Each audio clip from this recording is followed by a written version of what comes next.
बहुत कुछ इसमें का भी कॉन्सेप्ट है, साथ में बताऊंगा, ब्रीफ दूंगा, फिर निकल। मोशन इन स्ट्रेट लाइन तो अपना लेकर बैठिएगा, नया लगेगा तो नोट करिएगा, अदरवाइज कुछ भी नोट करने की जरूरत, सब कुछ ऑलरेडी पढ़ा हुआ है आपके। Motion in a what straight straight line में मोशन, आप लोग नोट्स है सबके पास अपना, बोलो, है ना? अब ये सब बातें नहीं,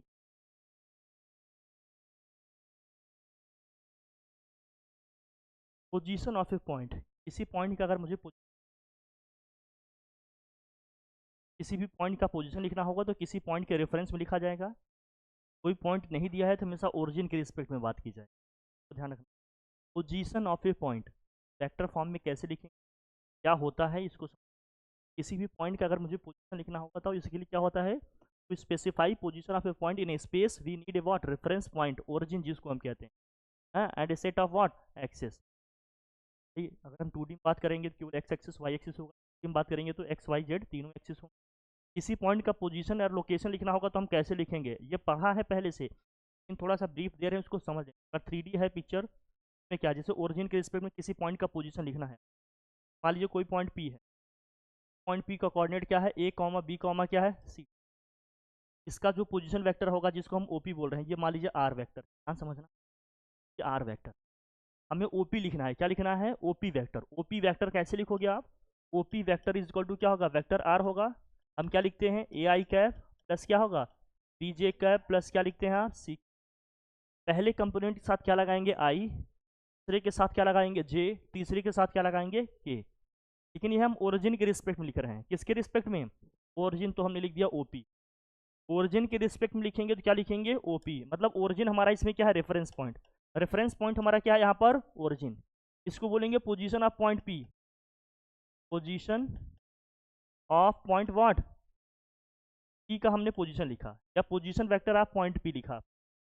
लेकिन किसी दूसरे पॉइंट के रिस्पेक्ट में लिखना होगा तो सपोज करो अगर कुछ ऐसे दिया हो, ये समझ गए ना, कि एक पॉइंट का ओरिजिन के रिस्पेक्ट में अगर पोजीशन लिखना है तो कैसे लिखेंगे, तो हो जाएगा vector r, a i cap, b j cap, c, पहले कंपोनेंट के साथ आई कैप, दूसरे कंपोनेंट के साथ जे कैप, तीसरे कंपोनेंट के साथ के कैप, इस तरह से लिखना होता। अगर 2D में होता सिर्फ आई कैप जे कैप से काम हो जाता। अगर इसका आपको मैग्नीट्यूड निकालना होगा तो मैग्नीट्यूड मतलब मॉड निकालना होगा तो कैसे निकालें, मतलब mod of vector P is equal to क्या होगा, देखो mod of vector O P या मॉड ऑफ वेक्टर आर, जिसको आप सिंपली क्या लिखते हैं, आर भी लिख सकते हैं, इक्वल टू क्या होगा बताओ, आई कैप के कोफिशिएंट का स्क्वायर प्लस जे कैप के कोफिशिएंट का स्क्वायर प्लस क्या होगा, के कैप के कोफिशिएंट का स्क्वायर, मतलब आई कैप का कोफिशिएंट क्या है, ए का स्क्वायर प्लस जे कैप का कोफिशिएंट क्या है, बी है तो बी का स्क्वायर, के कैप का कोफिशिएंट क्या है, सी है तो सी का स्क्वायर। जब हमें इसका मैग्नीट्यूड निकालना होगा तो मैग्नीट्यूड कैसे निकलेगा, आई कैप जे कैप के कैप के कोफिशिएंट के स्क्वायर के सम के स्क्वायर रूट से क्या निकल जाएगा, इसका मैग्नीट्यूड। तो किसी भी वेक्टर का अगर मुझे मैग्नीट्यूड निकालना हो, मान लीजिए पोजीशन वेक्टर का ही मैग्नीट्यूड निकालना है, तो वो कैसे निकलेगा, आई कैप जे कैप के कैप के कोफिशिएंट के स्क्वायर के सम के स्क्वायर रूट से क्या निकल जाएगा, इसका मैग्नीट्यूड निकलेगा। ये समझ के रखो पहले, कोई दिक्कत की बात, हर चीज़ बता रहे हैं डिटेल से एकदम समझना, अच्छे से बता रहा हूँ, कहीं कुछ छोड़ेंगे नहीं, एकदम हर चीज़ डिटेल में बताएंगे, समझ लो इसको से। आप कुछ नया लगता है, आपको दिक्कत होती है, आप समझ जाए दिक्कत, ये ओरिजिन के रिस्पेक्ट में हो गया। लेकिन अगर ओरिजिन नहीं है तो मान लीजिए ओरिजिन के रिस्पेक्ट में दो पॉइंट्स हैं, दोनों के अलग अलग पोजीशन वेक्टर दिए हैं, किसी तीसरे पॉइंट के रिस्पेक्ट में लिखना है, मान लीजिए ए है ये पॉइंट कौन सा है हमारा, बी है, ए का जो पोजीशन वेक्टर है मान लेते हैं क्या है वो, R1 है, बी का जो पोजीशन वेक्टर है उसको हम मान लेते हैं क्या भैया, R2 है। कोई दिक्कत की बात, ए का जो कोऑर्डिनेट है बहुत ध्यान समझना, ए का जो कोऑर्डिनेट है मान लेते हैं क्या है, A1 A2 और क्या है यहाँ पर, A3 है, A1 A2 और क्या है यहाँ पर, A3 है। डी के जो कोऑर्डिनेट है वो क्या है मान लेते हैं, B1 और क्या है मान लेते हैं, B। कोई दिक्कत, अगर मुझे लिखना हो, अब ये क्लियर है, अंडरस्टूड है ना आपको, क्लियर है ना, ये क्या है हमारा एक्स एक्सिस है, ये हमारा जेड हो सकता है, वाई हो, जो भी लेना चाहो, वाई एक्सिस, ये क्या है हमारा जेड एक्सिस। एक्स एक्सिस को लॉन्ग यूनिट वेक्टर हम क्या लेते हैं, आई कैप, वाई एक्सिस को लॉन्ग यूनिट वेक्टर हम लेते हैं जे कैप, और जेड एक्सिस के लॉन्ग हम क्या लेते हैं, यूनिट वेक्टर के कैप लेते हैं, ये लेते हैं। अगर मुझे लिखना होगा पोजीशन वेक्टर ऑफ ए का पोजीशन लिखना होगा, पोजीशन वेक्टर ऑफ ए कैसे लिखोगे, पोजीशन वेक्टर ऑफ ए का मतलब ओ ए वेक्टर जो कि क्या है R1 है, वो कैसे लिखा जाएगा? क्या क्या है कोऑर्डिनेट, क्या है हमारे A1 A2 A3, या तो सिंपल लिख दोगे A1 A2 A3, या आई कैप जे कैप के कैप के साथ लिखना चाहते हो तो क्या लिखोगे A1 आई कैप प्लस A2 जे कैप प्लस क्या होगा यहाँ A3 के कैप होगा। ये आ गया हमारा पोजीशन वेक्टर ऑफ ए आ गया। ए का जो पोजीशन वेक्टर होगा वो ये आएगा। कोई दिक्कत? क्या किया हमने, ए का जो भी कोऑर्डिनेट है आई कैप जे कैप के कैप के साथ लिख दिया। फर्स्ट के साथ आई कैप, सेकंड के साथ जे कैप, थर्ड के साथ क्या लगाएंगे के कैप। कोई दिक्कत नहीं। इसी तरह से अगर बी का पोजीशन वेक्टर लिखना हो तो पोजीशन वेक्टर ऑफ बी लिखना हो तो बताओ मुझे, पोजीशन वेक्टर ऑफ बी क्या होगा, वेक्टर ओ बी, या क्या लिखोगे इसको vector R2 is equal to क्या लिखेंगे हम बताओ E1 E2 और क्या होगा आई कैप जे कैप के कैप में लिखेंगे तो क्या होगा बताओ B1 आई कैप के कैप और क्या होगा यहाँ के कैप। इसमें कोई दिक्कत है किसी को? क्या ये बहुत आसान है? बहुत ईजी है, इसमें कोई दिक्कत नहीं है। दोनों वेक्टर का अलग अलग, दोनों पॉइंट का हमें अलग अलग पोजीशन लिखना था, हमने लिख लिया। लेकिन अगर कोई पॉइंट नहीं बोला है तो इसका मतलब ओरिजिन के रिस्पेक्ट में लिखना है। रेफरेंस पॉइंट हमारा क्या होगा ओरिजिन होगा, रेफरेंस पॉइंट क्या होगा अपना ओरिजिन होगा। ओरिजिन के रिस्पेक्ट में इनकी हमने पोजीशन लिख ली, किसकी ए और। कोई दिक्कत? अब जब लिखा होगा क्या, अब जब आपको निकालना होगा क्या, जब आपको निकालना हो वेक्टर ए बी, मतलब वेक्टर ए बी निकालना है, मतलब position vector of vector B with respect to point A. B का पोजीशन वेक्टर निकालेंगे किसके रिस्पेक्ट में, ए के रिस्पेक्ट में। तो लिखेंगे कैसे, लिखने का तरीका सीखना है। इसको लिखेंगे ओ बी माइनस के क्या होगा ओ ए। अगर हम ए बी लिख रहे हैं तो फाइनल पॉइंट हमारा क्या है बी है ना, तो position vector of B minus position vector of A.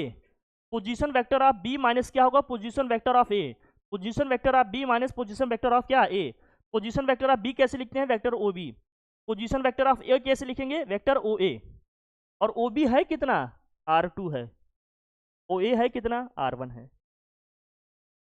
B का निकाल रहे हैं ए के रिस्पेक्ट में, ए बी लिखा होगा इसका क्या मतलब है, ए बी लिखा होगा इसका मतलब क्या है बी का पोजीशन ए के रिस्पेक्ट में लिख रहे हैं।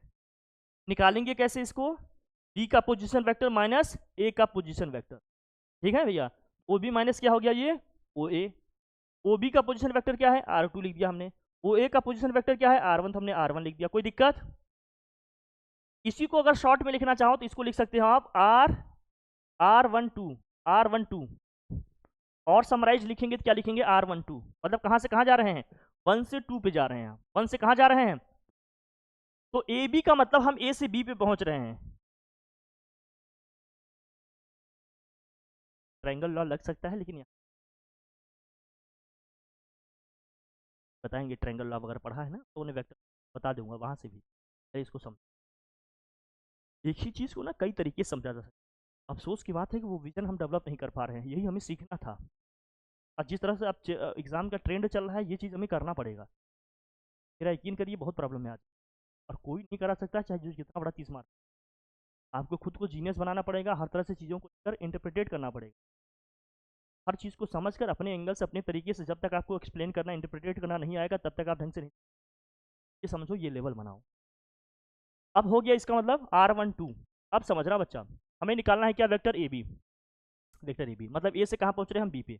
बी हमारा फाइनल पॉइंट हो गया, ए इनिशियल पॉइंट। निकालना कैसे होगा, position vector of B minus position vector of क्या हो जाएगा ए हो जाएगा। कोई दिक्कत नहीं। अब जो हमने लिखना है देखो क्या, अब इसको निकालोगे तो कैसे निकालोगे, ओ बी क्या है, ओ बी क्या है जरा बताना, ओ बी क्या है हमारा बताओ। अरे B1 आई कैप प्लस B2 जे कैप प्लस क्या है B3 के कैप माइनस ओ ए क्या है जरा बताना, A1 आई कैप A2 जे कैप प्लस A3 क्या है यहाँ, दिक्कत की बात नहीं। अगर हमें इसको माइनस करना होगा तो क्या करेंगे, आई कैप को आई कैप के साथ लेंगे, आई कैप को आई के ले लेंगे साथ, जे कैप को जे कैप के साथ ले लेंगे, और के कैप को के कैप के साथ लेंगे। जरा देखना यहाँ क्या है, ये सब माइनस में है तो B1 माइनस A1 लिख सकते हैं क्या हम, B1 माइनस A1 और यहाँ क्या लिख देंगे हम आई कैप। कोई दिक्कत की बात भाई, आई कैप यहाँ भी है आई कैप यहाँ भी है, B1 यहाँ है यहाँ क्या है माइनस A1 है, तो B1 माइनस A1 और क्या लिख देंगे यहाँ आई कैप। कोई दिक्कत? ठीक, इसी तरह से क्या लिखोगे आप बताओ, ये है B2 ये है माइनस A2, B2 माइनस क्या लिखेंगे A2, यहाँ भी जे कैप है जे कैप इसके साथ आएगा। कोई दिक्कत? फिर लास्ट में हम क्या लिख सकते हैं बताओ इस तरह से B3 A3 और यहाँ क्या हो जाएगा, कोई दिक्कत की बात आ गया। ये क्या आ गया आपका वेक्टर ए बी। इसी वेक्टर ए बी को हम क्या लिख रहे हैं, R12 लिख, क्या लिख रहे हैं, प्रॉब्लम है। अब इसका अगर मुझे मैग्नीट्यूड निकालना है, क्या निकालना है इसका, मैग्नीट्यूड। मैग्नीट्यूड कैसे निकलता है हमने अभी देखा। मैग्नीट्यूड कैसे निकालेंगे, mod of vector A b, mod of vector A B मतलब mod of vector R12 equal to क्या होगा बताओ, रूट में नहीं, आई कैप के कोफिशिएंट का स्क्वायर प्लस जे कैप के कोफिशिएंट का स्क्वायर प्लस के कैप के कोफिशिएंट का स्क्वायर, क्या हो गया ये, B3 माइनस A3 का क्या होगा होल, आ जाएगा मैग्नीट्यूड। कोई दिक्कत है, ये तो बहुत सिंपल है ना समझना, बोलो भैया। क्या इसको समझना बहुत टफ है क्या, बताओ, इसको समझना बहुत टफ है क्या, बोलो भैया। विनोद, बहुत टफ नहीं है, एकदम आसान। कैसे निकले, अभी हमने यहाँ वेरिएबल लिखे हैं ना, इसलिए थोड़ा सा लेंदी लग रहा है, बड़ा इतना बड़ा सा एक्सप्रेशन आ गया, इसको कैसे याद करें। जब ये चीज़ नंबर में होता तो लिखना समझना बहुत क्या हो जाता हमारे लिए, आसान हो जाता। जैसे मैं बताता हूँ फॉर एग्जाम्पल के लिए, इसको हटाऊँ, हटाए, जैसे मान लीजिए 2 पॉइंट कोई दिए होते हैं ऐसे जान, आपको कोई स्पेसिफिक टॉपिक अगर जानना होगा तो मुझे बता दीजिएगा, अदरवाइज मैं अपने हिसाब से सब बताते चल रहा हूँ। ये एक्स एक्सिस है, वाई एक्सिस है, क्या है अपना जेड एक्सिस, ये क्या है ओरिजिन है। बहुत ध्यान समझना है यहाँ पर जो चीज़। अब यहाँ मान लीजिए यहाँ पर कोई पॉइंट ए है, तो कोऑर्डिनेट 2,3,5 है। यहाँ पर कोई पॉइंट बी है, तो कोऑर्डिनेट क्या है 3,6, क्या है 7 है, कुछ भी ऐसे दे दिए ऐसे। अब क्या है ये है हमारा, ये है वेक्टर ओ ए, ये है हमारा वेक्टर ओ बी, R2 हमने मान लिया इसको, कोई दिक्कत की बात नहीं। अब मुझे निकालना है ए बी, क्या निकालना है ए, हमें निकालना है वेक्टर ए बी, निकालना है क्या है अपने को वेक्टर ए बी। हम कहाँ से कहाँ जा रहे हैं, ए से कहाँ जा रहे हैं भैया, पे आ रहे हैं, ए से बी पे आ रहे हैं, तो बी हमारा फाइनल पॉइंट हो गया, ए क्या हो गया इनिशियल, ओ बी माइनस क्या लिखेंगे इसको हम ओ ए, ये तो लिखने का तरीका है। बी का पोजिशन वेक्टर क्या है, बी का पोजिशन वेक्टर क्या है देखो, 3 है 6 है और क्या है यहाँ पर 7, माइनस ए का क्या है देखो 2 है 3 है और क्या है यहाँ पर 5 है। जब माइनस करेंगे तो क्या आएगा देखो, 3 में से 1 को माइनस, 3 में से 2 को माइनस करेंगे 1 आएगा, 6 में से 3 को माइनस करेंगे 3 आएगा, 7 में से 5 में से माइनस करेंगे क्या आ गया 2 आएगा। अगर इसको आई कैप जे कैप के कैप के साथ लिखना चाहते हो तो आई कैप प्लस, कोई दिक्कत है बताओ बताओ, आ गया। अब इसका मैग्नीट्यूड निकालना है तो इसका मैग्नीट्यूड निकालोगे तो mod of vector A B is equal to क्या होगा बताओ, रूट में 1, 3 का स्क्वायर 9, 2 का स्क्वायर क्या हो गया 4, करोगे क्या आएगा रूट में 14 आएगा, क्या 14,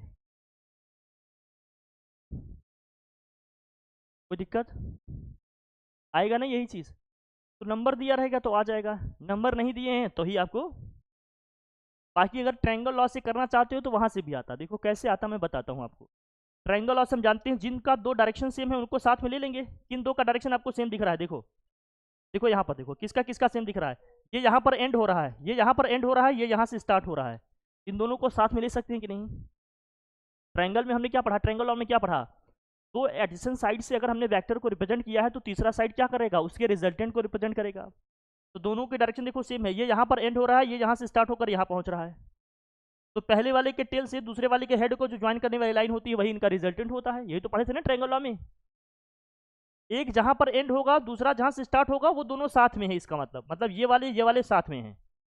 जब इनके रिजल्टेंट की बात करेंगे तो पहले वाले के टेल से दूसरे वाले के हेड को ज्वाइन करने वाली जो लाइन होगी वही रिजल्टेंट वाली होगी। तो अगर मैं ट्रायंगल लॉ से लिखता इसको, देखो ट्रायंगुलर लॉ से लिखता तो इसको कैसे लिखता समझना, अगर इसको मैं ट्रायंगुलर लॉ से लिखता तो कैसे लिखता समझना, देखो कैसे लिखोगे समझना, ये लिखेंगे ओ ए और क्या होगा प्लस, बताओ ओ ए प्लस क्या होगा A B, O A plus A B equal to क्या आएगा, सर आएगा ओ बी इक्वल टू क्या आएगा ओ बी। अब हम मुझे निकालना है क्या, ए बी निकालना क्या है अपने को, ए बी निकालना है तो ओ ए को क्या करोगे ट्रांसफर, हो जाएगा ओ बी माइनस के क्या हो जाएगा ओ ए। क्या ये वही चीज़ नहीं आ गया जो वहाँ हमने लिखा था, ट्रायंगल लॉ से भी लिख, हमारे कहने का मतलब अगर सीख जाते हो ना तो हर चीज़ अप्लाई करना आएगा। अब देखो पोजीशन वेक्टर से भी लिख रहे थे, ट्रायंगल लॉ से भी लिख लेंगे, दोनों अच्छे आएंगे तो दोनों तरीके से कर लेंगे, जो भी करना चाहते हो। जब आपको कॉन्सेप्ट क्लियर होगा ना तो आपके पास चॉइस होगा, कॉन्सेप्ट क्लियर नहीं होगा तो चॉइस का कोई स्कोप नहीं है, फिर आपको जो आता है वही लिख के आओगे, वही पढ़ के आओगे, इसमें कुछ भी आपको फिर सोचने जैसा नहीं रहेगा आगे। कोई दिक्कत की बात? बोलो, जाएगा ये अब? तो पोजीशन वेक्टर हम लोग समझ गए। नेक्स्ट टॉपिक क्या है आपका? पोजीशन और डिस्प्लेसमेंट वेक्टर, ये हम समझ गए। निकालना कैसे होता हम लोगों ने इसमें कल की लेबर क्या उस टाइम हमने करा दिया था, बहुत ज़्यादा परेशान हो ठीक है। तो फिर मैं हाँ वो आए ग्राफ का बताएं। अब ये देखो डिस्प्लेसमेंट। हाँ क्या? अरे यार, ये आप जान लो कि आप लोगों की ज़रूरत से ज़्यादा की चीज़, बहुत ज़्यादा। आप चाहे किसी मतलब, इसीलिए तो हम हमेशा कहता हूँ, देखो एक बार वो करता था नहीं था शुरू शुरू मैंने दिखाया था, 4 टॉपिक आपको ज़्यादा ही मिल जाएंगे लेकिन कम नहीं छोड़। अब रिवीजन रिकैप का टाइम है तो मोस्टली आप चीज़ें जानते हैं, आप मेन मेन जो है उसी को लेकर आगे बढ़ेंगे। बाकी जिस टाइम मैंने किया था मैंने ये भी बताया था, याद है आपको? टाइम तो मैं देखिएगा सब था। अब जितना ज़रूरी है बस वही ले है ना भाई? ये डिस्प्लेसमेंट का है और ध्यान समझना। डिस्प्लेसमेंट और डिस्टेंस में डिफरेंस समझ में आता है कि नहीं आपको? डिस्टेंस और डिस्प्लेसमेंट में फ़र्क समझ में आता है? हाँ,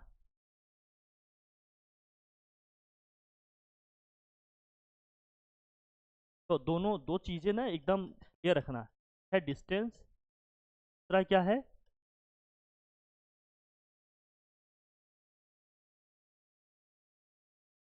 कुछ समझ के रखना, क्योंकि अक्सर बच्चे यहाँ कन्फ्यूज होते हैं।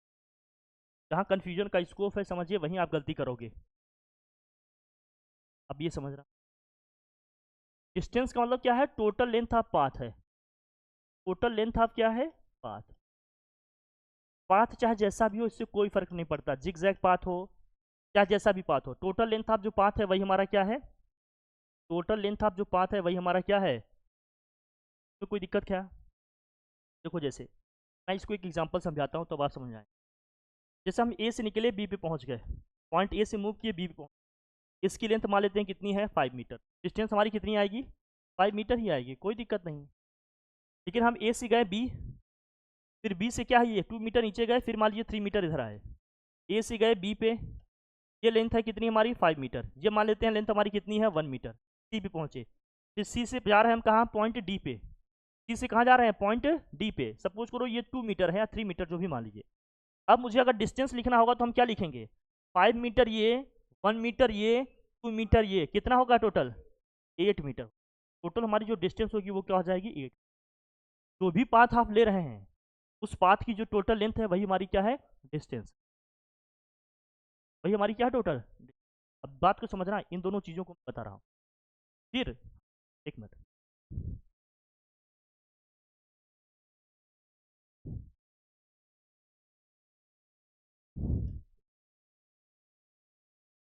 अब हम कह रहे हैं ए से गए बी, बहुत ध्यान समझना आप। ए से गए बी, इनकी बीच की जो डिस्टेंस है वो कितनी है? 5 मीटर। फिर बी से ही चल के हम इस पॉइंट पे आ गए, कहाँ पर? इसी पाथ पे, इस पॉइंट सी पे आ गए, और यहाँ से यहाँ तक की जो डिस्टेंस है वो मान लेते हैं कितनी है? 2 मीटर। तो डिस्टेंस कितना होगा? भले सेम पाथ ही है, इससे कोई फर्क नहीं पड़ता। इसी सेम पाथ से ए से बी पे गए, फिर बी से इसी सेम पाथ पे सी पे आके रुक गए 2 मीटर चल के, तो 5 गए 2 आए, टोटल कितना हो गया? 7 मीटर। टोटल कितना हो गया? 7 मीटर। बहुत ध्यान समझना, डिस्टेंस डिस्प्लेसमेंट क्लियर करो पहले। डिस्प्लेसमेंट का मतलब क्या है? ये क्या है? शॉर्टेस्ट, शॉर्टेस्ट डिस्टेंस है। शॉर्टेस्ट डिस्टेंस क्या क्या है? Final minus what?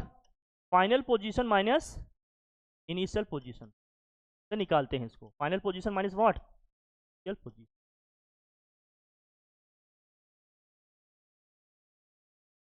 इसको जानेंगे कैसे? इसके केस में ध्यान रखना है, इस डिस्टेंस में पाथ हमारा कैसे भी हो सकता है। डिस्टेंस में पाथ हमारा जिग जैग हो सकता है ना, कर्ल हो सकता है, कोई भी पाथ हो सकता है, लेकिन डिस्प्लेसमेंट में पाथ हमेशा कैसा होगा? स्ट्रेट लाइन होगा। डिस्प्लेसमेंट में जो पाथ होगा हमेशा क्या होगा? Straight line. इसको समझना, हमेशा इसका पाथ कैसा होगा? स्ट्रेट होगा। हमेशा पाथ क्या होगा? स्ट्रेट होगा। अगर स्ट्रेट होगा तो कहाँ से कहाँ जाएंगे ये भी समझना है। इनिशियल से कहाँ पहुँचेंगे? इनिशियल पॉइंट से कहाँ पहुंचेंगे बताओ, फाइनल पॉइंट।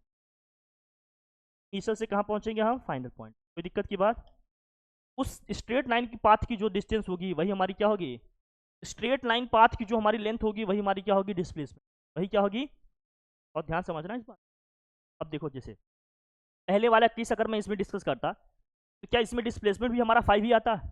डिस्प्लेसमेंट के लिए ना एस वेक्टर लिख दे रहा हूँ। वेक्टर लगा देने का मतलब क्या है, डिस्प्लेसमेंट की बात करें, डिस्प्लेसमेंट वेक्टर क्वांटिटी है ना। डिस्प्लेसमेंट यहाँ भी आएगा ना 5 मीटर, कोई दिक्कत की बात है क्या, नहीं। लेकिन लेकिन जब हम ए से कहाँ पहुंचे, बी पे, फिर बी से गए सी, फिर सी से पहुंचे कहाँ, डी। अब मैं डिस्प्लेसमेंट अगर लिखना चाहता हूँ तो यहाँ डिस्प्लेसमेंट हमारा क्या होगा, ये होगा। ये जो लाइन हमारी जो पिंक से मैं ड्रॉ कर रहा हूँ ना, ये जो लाइन की लेंथ होगी वही हमारी क्या है, डिस्प्लेसमेंट। डिस्प्लेसमेंट हमेशा स्ट्रेट पाथ में मेजर किया जाएगा। इनिशियल और फाइनल पॉइंट के बीच की जो डिस्टेंस होगी, जो शॉर्टेस्ट डिस्टेंस होगी, स्ट्रेट लाइन वाली जो हमारी डिस्टेंस होगी, उसी डिस्टेंस को हम लोग क्या बोलेंगे, डिस्प्लेसमेंट बोलेंगे। तो ये ए से डी के बीच की जो डिस्टेंस है उसको हम लोग क्या बोलेंगे, डिस्प्लेसमेंट। ये स्ट्रेट लाइन है हमारा। अब ये कैसे निकलेगा, अब ये समझना। अगर इसको मुझे निकालना है तो यहाँ से यहाँ तक का देखिए हम लेंथ कितना है भैया, ये लेंथ कितनी है बताओ जरा। ये 1 है तो ये भी कितना होगा, 1 मीटर ही होगा। अच्छा, टोटल लेंथ कितनी थी, 5 थी। आ गए हम 2, तो ये वाली लेंथ कितनी बची, यहाँ से यहाँ तक की लेंथ कितनी बची बताओ। ये बचा 3, ये हो गया 3 मीटर। अब ये एक राइट एंगल ट्रायंगल बन गया, ये हो जाएगा हाइपोटेन्यूज। तो अंडर रूट क्या आ जाएगा इसका, यहाँ जो आएगा क्या आ जाएगा, अंडर रूट। कोई दिक्कत की बात, डिस्प्लेसमेंट आ गया। इस केस में क्या होगा डिस्प्लेसमेंट बताओ, यहाँ से यहाँ तक गए +5 आ गए भैया, तो डिस्प्लेसमेंट हमारा यहाँ से यहाँ तक ऐसे तो निकलेगा बताओ। यहाँ से यहाँ तक 2 बचेगी, डिस्प्लेसमेंट कितना आ जाएगा यहाँ पर। बस इतना समझना है, क्वेश्चन जहाँ भी आएगा कर लेना। डिस्प्लेसमेंट हमेशा स्ट्रेट पाथ में मेजर करेंगे, और कहाँ से ले जाएंगे स्ट्रेट पाथ हमारा, इनिशियल से फाइनल पॉइंट की तरफ ले जाएंगे। अब इसमें जो भी क्वेश्चन दिए रहेंगे आप समझ जाओगे, आराम से कर लोगे। इसमें क्या क्या निकालना है समझना। क्वेश्चन किसी भी नेचर का आ सकता है, जरूरी नहीं किसी नेचर का है, कुछ भी हो सकता है। कॉन्सेप्ट क्लियर है तभी अप्लाई कर पाओगे, otherwise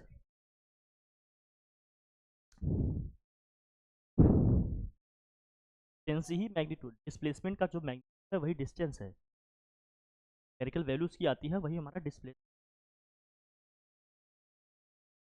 an object moves along the grid to the points A, B, C, D and F as shown in the figure. Find the distance and displacement covered by the moving object. अब जो भी है देखो, इसका distance and displacement अगर मुझे निकालना है डिस्टेंस, तो डिस्टेंस कैसे निकालोगे, पहले कहाँ से कहाँ जा रहे हैं हम, ए से कहाँ जाए, फिर बी से गए, फिर सी से गए, डी से गए, ई से गए, एफ। टोटल जब मैं डिस्टेंस की बात करूंगा, डिस्टेंस के लिए सोच रहा हूँ अभी देखो, डिस्टेंस अभी वेक्टर नहीं लगाते, सिर्फ डिस्टेंस लिखेंगे। कितना आएगा डिस्टेंस बताओ, यहाँ से यहाँ तक कितना है 8, ये कितना है 3, ये है 4, ऐड करो 8 3 11, 11 4, 11 4 15, 15 1 16, 16 2 कितना हो जाएगा 18। तो हमारा डिस्टेंस आएगा वो कितना आएगा 18 मीटर। कोई दिक्कत की बात है क्या। लेकिन जब मैं डिस्प्लेसमेंट की बात करूंगा, जब मैं किसकी बात करूंगा, डिस्प्लेसमेंट की, तो लाइन कहाँ से कहाँ ज्वाइन करें, ए से किसको ज्वाइन करें हम, एफ को ज्वाइन, ए से एफ को ज्वाइन करेंगे। इस लाइन की जो लेंथ होगी वही लाइन हमारी क्या होगी, डिस्प्लेसमेंट। अब ये निकलेगा कैसे जरा समझना। जब हम ये निकालना चाहते हैं तो मुझे अगर ये पता हो जाए, ये वाली हाइट, यहाँ से यहाँ तक की हाइट आपको पता चल जाएगी क्या बताओ मुझे, कितनी होगी जरा बताना। ये अरे 3 यहाँ से ऊपर गए, 1 यहाँ से, यहाँ टोटल कितना हो जाएगा ये 4 मीटर। कोई दिक्कत की बात है क्या, ये हाइट 4 मीटर आएगी। अब बताओ ये वाली लेंथ आप पता कर सकते हो क्या, ये वाली लेंथ, ये लेंथ यहाँ से यहाँ तक की लेंथ आप पता कर सकते हो क्या, यहाँ से यहाँ तक की लेंथ, ये लेंथ पता हो जाएगी आपको। बताओ क्या होगी, कितनी लेंथ होगी, कैसे देखो। जब यहाँ से यहाँ तक आए तो कितने मीटर आए, 4 मीटर। फिर यहाँ से कितने मीटर पीछे का, 2 मीटर। 4 पीछे आए थे, 2 फिर पीछे चले गए फॉरवर्ड डायरेक्शन में, तो 2 ही तो पीछे आए, तो टोटल 8 था, इसका मतलब 2 ही मीटर तो हम आगे आए हैं। तो ये लेंथ कितनी हो गई हमारी बताओ, 6 मीटर हो गई। ये 6 है, ये 4 है, तो क्या ये डिस्टेंस हमारा जो होगा यही डिस्प्लेसमेंट है। बताओ वेक्टर एस कितना निकल जाएगा, फिर क्या लिखोगे बताओ। 3 का स्क्वायर कितना होगा 36, 4 का स्क्वायर कितना होगा 60, रूट में कितना आ जाएगा ये 16, और 36 कितना आ जाएगा रूट में 52, 7 पॉइंट समथिंग जो आएगा वही लिख लेना। फिर की बात है क्या, हमसे डिस्प्लेसमेंट कैसे निकलेगा, तरीके हैं, बस आप सीख लो, कर लेना, आराम से आ जाए, कोई दिक्कत की बात नहीं ना। अगर ऐसे नहीं करना चाहते तो दूसरा तरीका भी है इसको करने का, बताऊं, करोगे,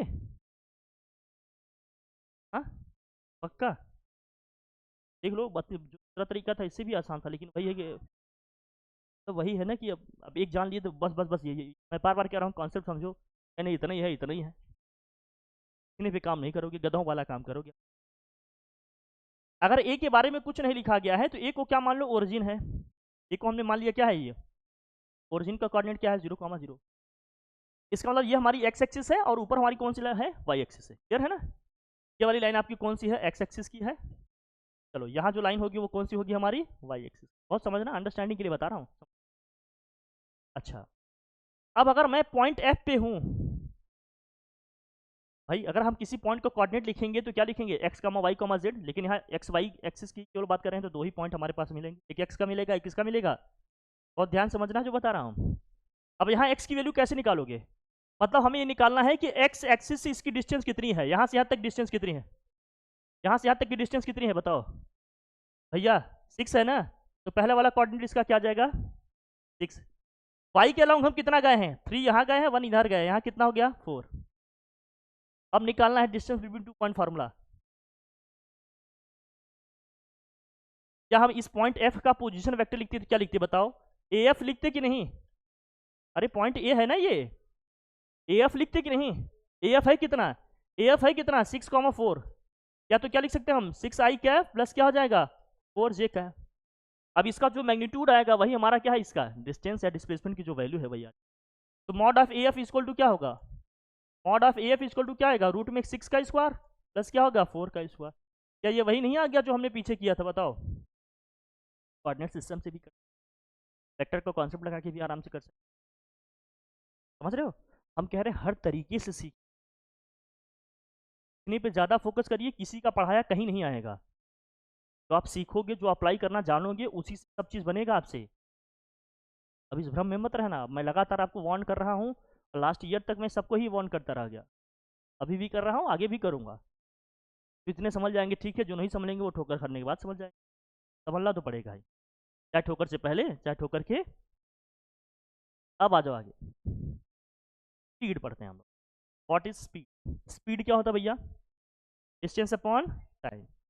the ratio of distance and time is what, क्या कहते हैं, the rate of distance is defined is what, the rate of what, rate of distance is called speed. तो अगर हम टाइम इंटरवल थोड़ा सफिशिएंट लेंगे, बहुत ध्यान समझना यहाँ पर, टाइम इंटरवल अगर आपने सफिशिएंट लिया है तो delta S upon delta T करेंगे। टाइम इंटरवल बहुत छोटा होगा, स्मॉल होगा तो क्या लिखेंगे, डी एस वाई क्या लिखते हैं हम, डी टी लिखते हैं। तो डिस्टेंस अपॉन टाइम, इसकी यूनिट क्या हो जाएगी आप समझ रहे हो, मीटर पर सेकंड, मुझे बताने की जरूरत नहीं, स्केलर क्वांटिटी है और सब जानते हो, किलोमीटर पर आवर में भी लिख, किलोमीटर पर आवर में अगर दिया है स्पीड हमारा, मीटर पर सेकंड में चेंज करना है तो हमें किससे मल्टीप्लाई करना चाहिए। अगर कोई स्पीड है आपको दिया, मान लीजिए कोई स्पीड दी है, किसमें है, जो किलोमीटर पर आवर में, एक्स किलोमीटर पर आवर में दिया, इसको मीटर पर सेकंड में चेंज करना है तो किससे मल्टीप्लाई कीजिएगा, 5/18 से मल्टीप्लाई कर देंगे तो किस में आ जाएगा, मीटर पर। इसका उल्टा, अगर मीटर पर सेकंड में दिया है, मीटर पर सेकंड में दिया है और इसको किस में चेंज करना है, किलोमीटर पर आवर में, तो इसको किससे मल्टीप्लाई कर देंगे, 18/5 से मल्टीप्लाई कर दोगे, किस में आ जाएगा ये, किलोमीटर पर आवर में आ जाएगा। ये सब तो बहुत बेसिक बातें हैं, आप बचपन से पढ़ते आ रहे हो, आपको पता ही होगा, कोई दिक्कत की बात है क्या। स्पीड हमारी किलोमीटर पर आवर में है, मीटर पर सेकंड में चेंज करना है, 5/18 से मल्टीप्लाई कर देंगे तो आ जाएगा किस में, ये मीटर पर सेकंड में, और मीटर पर सेकंड में दिया है, किलोमीटर पर आवर में लाना है तो किससे मल्टीप्लाई कर दोगे, 18/5 से कर, चेंज हो जाएगा क्या। अब स्पीड हमने पढ़ लिया, डिस्टेंस अपॉन टाइम होता है। स्पीड को हमें कितने तरीके से समझना है ये देखो, यहाँ से यहाँ जानो, स्पीड को हमें कितने तरीके से समझना है, जानना है, ये सीखो क्या है।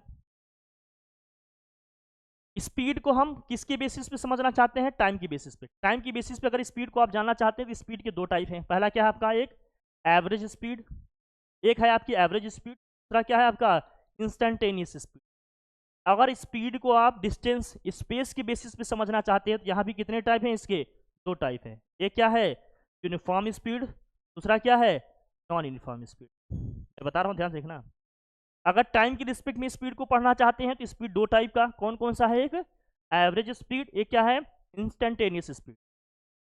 स्पेस या डिस्टेंस के रिस्पेक्ट में समझना चाहते हैं तो क्या है, एक यूनिफॉर्म स्पीड, एक क्या है नॉन यूनिफॉर्म स्पीड।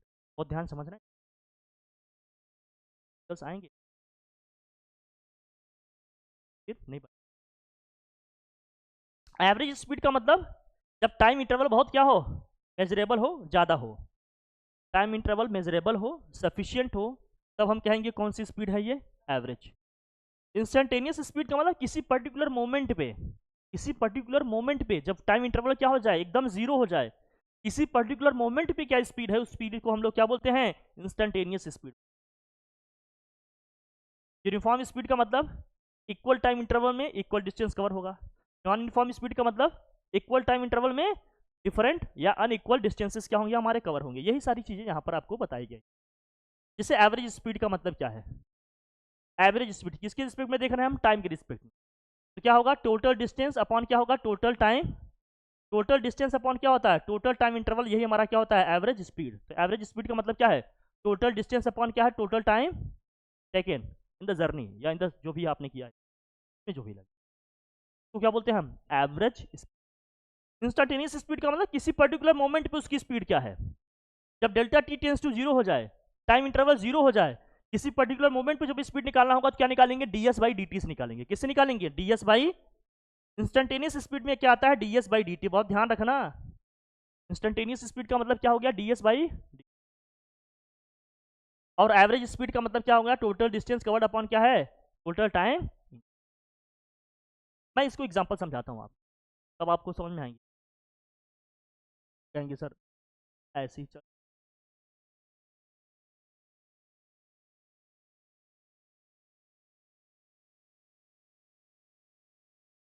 की बात।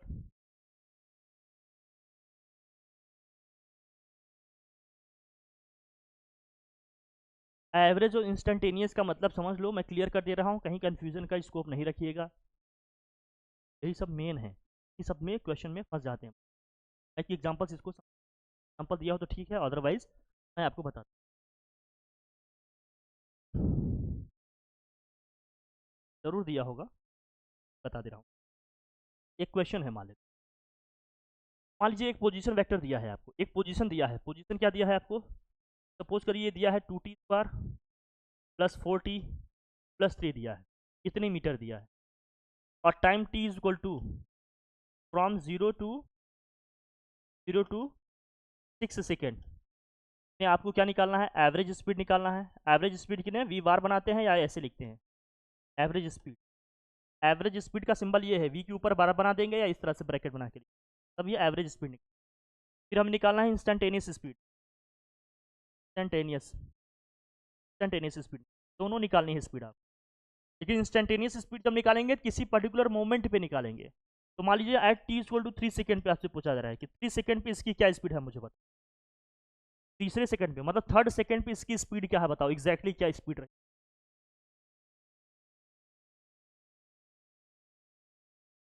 अब डिफ्रेंशिएशन का एक फार्मूला आपको जो हमेशा याद रहना चाहिए, लेकिन फिर भी मैं रिकॉल करा दूं, आपको याद होगा, आप लोग जीनियस बच्चे हैं, आपको पता ही है। डिफ्रेंशिएशन, अगर x की पावर n का डिफ्रेंशिएशन करना हो x के रिस्पेक्ट में, तो क्या होता है formula, N X to the power n-1। क्या सबको पता है ये बात, ये फार्मूला पता है। x की पावर n का डिफ्रेंशिएशन x के रिस्पेक्ट में क्या होगा, n x की पावर n-, ध्यान रखना। इसका मतलब अगर x है तो x आया भाई, t रहेगा तो t ले लेंगे। अगर डी डी टी ऑफ आप जैसे t क्यूब आ गया तो क्या लिखोगे बताओ मुझे, 3 पहले आ जाएगा, 3t, कोई दिक्कत की बात। लेकिन कांस्टेंट टर्म का डिफरेंशिएशन, जहां कोई वेरिएबल है ही नहीं, उसका डिफरेंशिएशन हमेशा क्या आएगा, 0 है। जैसे x के रिस्पेक्ट में कर रहे हैं, x है ही नहीं, 0 आ जाएगा। t के रिस्पेक्ट में कर रहे हैं, जहां t है ही नहीं, उसका क्या आ जाएगा, 0। तो कांस्टेंट टर्म का डिफरेंशिएशन 0 होगा, और जो टर्म दिया होगा उसका डिफरेंशिएशन इस फॉर्म में से कर। ये तो बेसिक बातें हैं, ये आप जान रहे हैं, कोई दिक्कत की बात। तो एवरेज स्पीड के लिए मुझे डिफ्रेंशिएट करने की जरूरत नहीं है।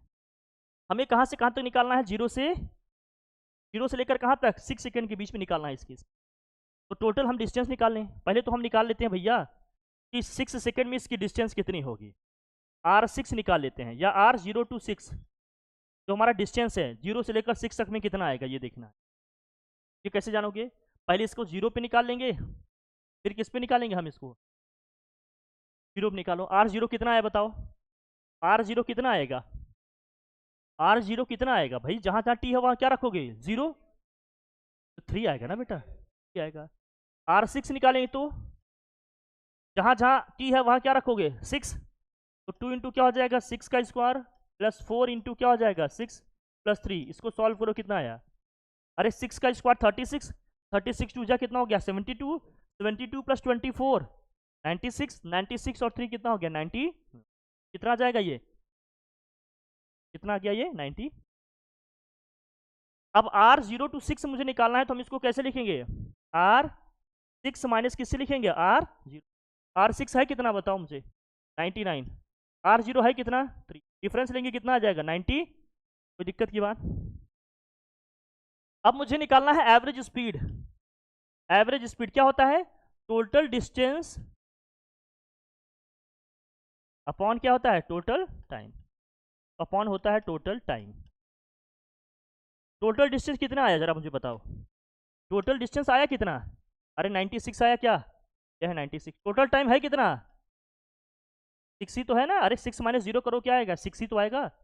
अरे final time minus initial time, final time क्या है 6 है, इनिशियल टाइम क्या है 0 है, 6 माइनस 0, तो 96 अपॉन 6 कितना आएगा ये, अरे 6 वन जा 6, तो 16 मीटर पर सेकेंड आ गया, क्या कितना आ गया 16 मीटर पर सेकेंड, 6 वन जा 6, 6 6 जा 36, तो जो एवरेज स्पीड आ गई कितनी आ गई 16 मीटर पर सेकेंड।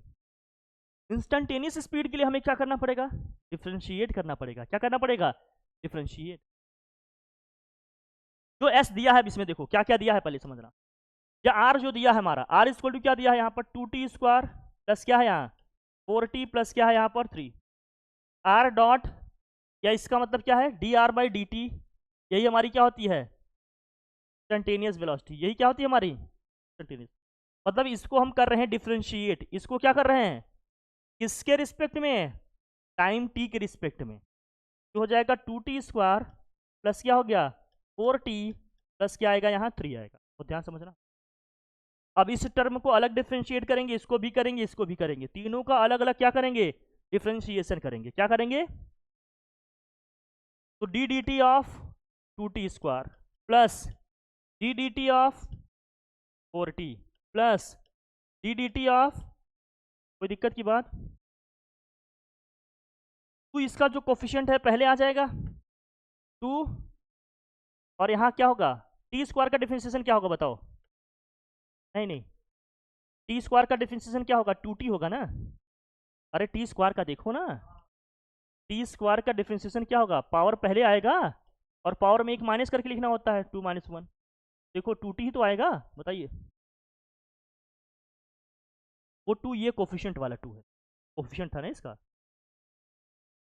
इसी तरह से 4 पहले आ जाएगा, और t का डिफरेंशिएशन कितना होता है 1, अरे t का डिफरेंशिएशन करोगे तो क्या आएगा 1 ही तो आएगा, का तो 1 आएगा, कोई दिक्कत की बात, पता है ना x का डिफरेंशिएशन x के रिस्पेक्ट में 1 आएगा, t का डिफरेंशिएशन t के रिस्पेक्ट में क्या आएगा 1 आएगा, और कांस्टेंट टर्म का डिफरेंशिएशन क्या आएगा, तो भैया या कितना गया, या आ जाएगा हमारा 4t प्लस कितना आ गया बच्चा 4t प्लस कितना आ गया 4, जो हमारी instantaneous velocity I D instantaneous, इसको हम लिखते हैं D R by D T, आया कितना हमारा 4t प्लस, लेकिन ये इंस्टेंटेनियस वेलोसिटी हमें कब निकालनी है 3 सेकेंड पे, तो जहां जहां t आया वहां क्या रख लेना है अपने को, तो v instantaneous at what t equal to 3 रखो भैया, क्या होगा 4 इंटू 3 प्लस 4 कितना आ जाएगा, ये भी आ रहा है 16 मीटर पर सेकेंड, ही दोनों सेम आ गए कोइंसिडेंटली, लेकिन हर जगह ये सेम आए ऐसा जरूरी, फिलहाल इस केस में तो सेम आ गया,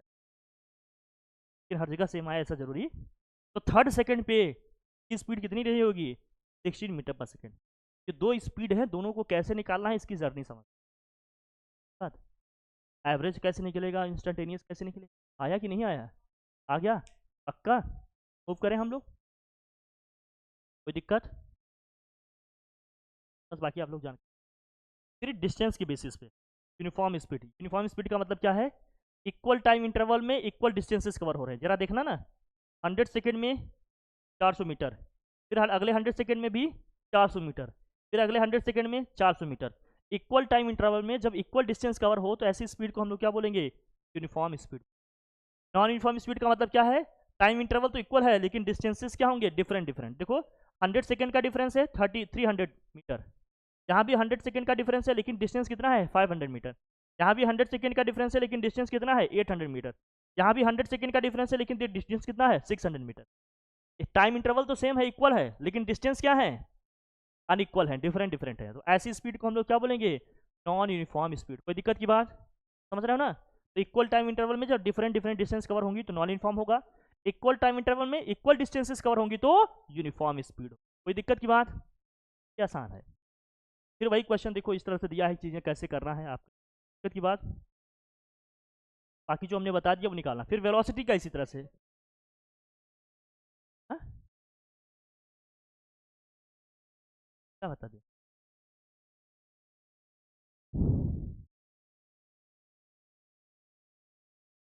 सारे क्वेश्चन मैंने करा के रखे हैं। ये जान लो कि मेन कॉन्सेप्ट समझने में ध्यान लगाओ अपना, क्वेश्चन कोई भी नहीं आएगा, ये ध्यान रखो। आज तो कह रहा हूँ, बहुत लोग तो कहते हैं कि मेरा ही आएगा, मैंने कभी नहीं कहा आप इतने दिन क्लास की, कभी कहा मैंने? मैं हमेशा कह रहा हूँ कि कॉन्सेप्ट समझने में, मैं आपको गुमराह नहीं करूँगा चाहे जो भी हो जाए। कम से कम आप लास्ट में मुझे ये तो नहीं कहेंगे ना कि देखिए आपने कहा था आया नहीं। अब मैं ये ऐसा काम नहीं करूँगा कभी भी, मैं तो बोर्ड में भी नहीं कहा, तो ये तो आप लोगों का होम एग्जाम, समझ रहे नहीं, उस जैसा आ सकता है बट एग्जैक्ट वही हूबहू आ जाए ये नहीं कह सकते। और अब जो ट्रेंड चल रहा है वहाँ तो बिल्कुल नहीं है, जैसा भी आ जाए वही बड़ी बात है। मेरी बात समझ गई नहीं? फिलहाल अगर जानना चाहते हो मैं बता देता हूँ, कोई दिक्कत नहीं है, लेकिन इस टाइप की चीज़ें वहाँ पर क्या क्या है यहाँ पर देखो। A man travels from a to b with speed of a से बी आया 20 मीटर पर सेकेंड। किससे सी गया भैया, इससे कौन सी स्पीड से गया 40 मीटर पर सेकेंड से, and he comes back from c to a with the speed of 60 metre per second. The average speed of this entire journey is, इस पूरी जर्नी का मुझे बताओ एवरेज स्पीड क्या होगी। एवरेज स्पीड निकालने का फॉर्मूला क्या है, टोटल डिस्टेंस अपॉन टोटल, बहुत ध्यान समझना, मतलब टोटल डिस्टेंस और टोटल टाइम पता चल जाए। एवरेज डिस्टेंस के लिए टोटल डिस्टेंस में पता है क्या, हाँ पता है, कितना 200 मीटर गया, 400 मीटर गया, फिर 600 मीटर आया। टोटल डिस्टेंस कितना है हमारे पास, टोटल डिस्टेंस कितना है बताओ आपके पास, टोटल टोटल डिस्टेंस कितना है बताओ, टोटल डिस्टेंस कितना है बताओ जरा। दो दो चार छः, ये 1200 हो गया क्या, 1200 मीटर। टोटल टाइम पता है क्या, टोटल टाइम निकालना है। अब क्या निकालना है, टोटल टाइम। टोटल टाइम कैसे निकलेगा, टाइम तो किसी का दिया ही नहीं, हम जानते थे, बताओ स्पीड इक्वल टू क्या होता है डिस्टेंस अपॉन टाइम, तो टाइम इक्वल टू क्या हो जाएगा डिस्टेंस अपॉन स्पीड हो जाएगा, वेलोसिटी हो जाएगी। ए से बी तक के बीच का अगर मुझे टाइम निकालना है तो हमें क्या करना पड़ेगा, डिस्टेंस को किससे डिवाइड करना पड़ेगा, वेलोसिटी से, स्पीड से डिवाइड करना पड़ेगा ना। डिस्टेंस को किससे डिवाइड करेंगे, स्पीड से। 200 को 20 से डिवाइड करेंगे कितना आ जाएगा बताओ जरा, 10 प्लस, अगर यहाँ निकालना है तो 400 को किससे डिवाइड करेंगे 40 से, कितना आ जाएगा बताओ 10 प्लस, यहाँ कितना है 600, 600 को 60 डिवाइड करेंगे कितना आ जाएगा 10, कितना आ जाएगा ये बताओ 30। टाइम कितना आ गया 30 सेकेंड। अब एवरेज स्पीड निकालना हमें, वी बार लिखो या ऐसे लिखोगे, क्या होगा बताओ, टोटल डिस्टेंस कितना आया 1200, टोटल टाइम 30, डिवाइड करो कितना आ जाएगा 40 मीटर पर सेकेंड। कहीं है ये सर आ रहा है, इतना तामझाम करने की जरूरत ही नहीं है, आपको एकदम सरल तरीके से डील कर, कॉन्सेप्ट वही है, नया है, हो जाएगा।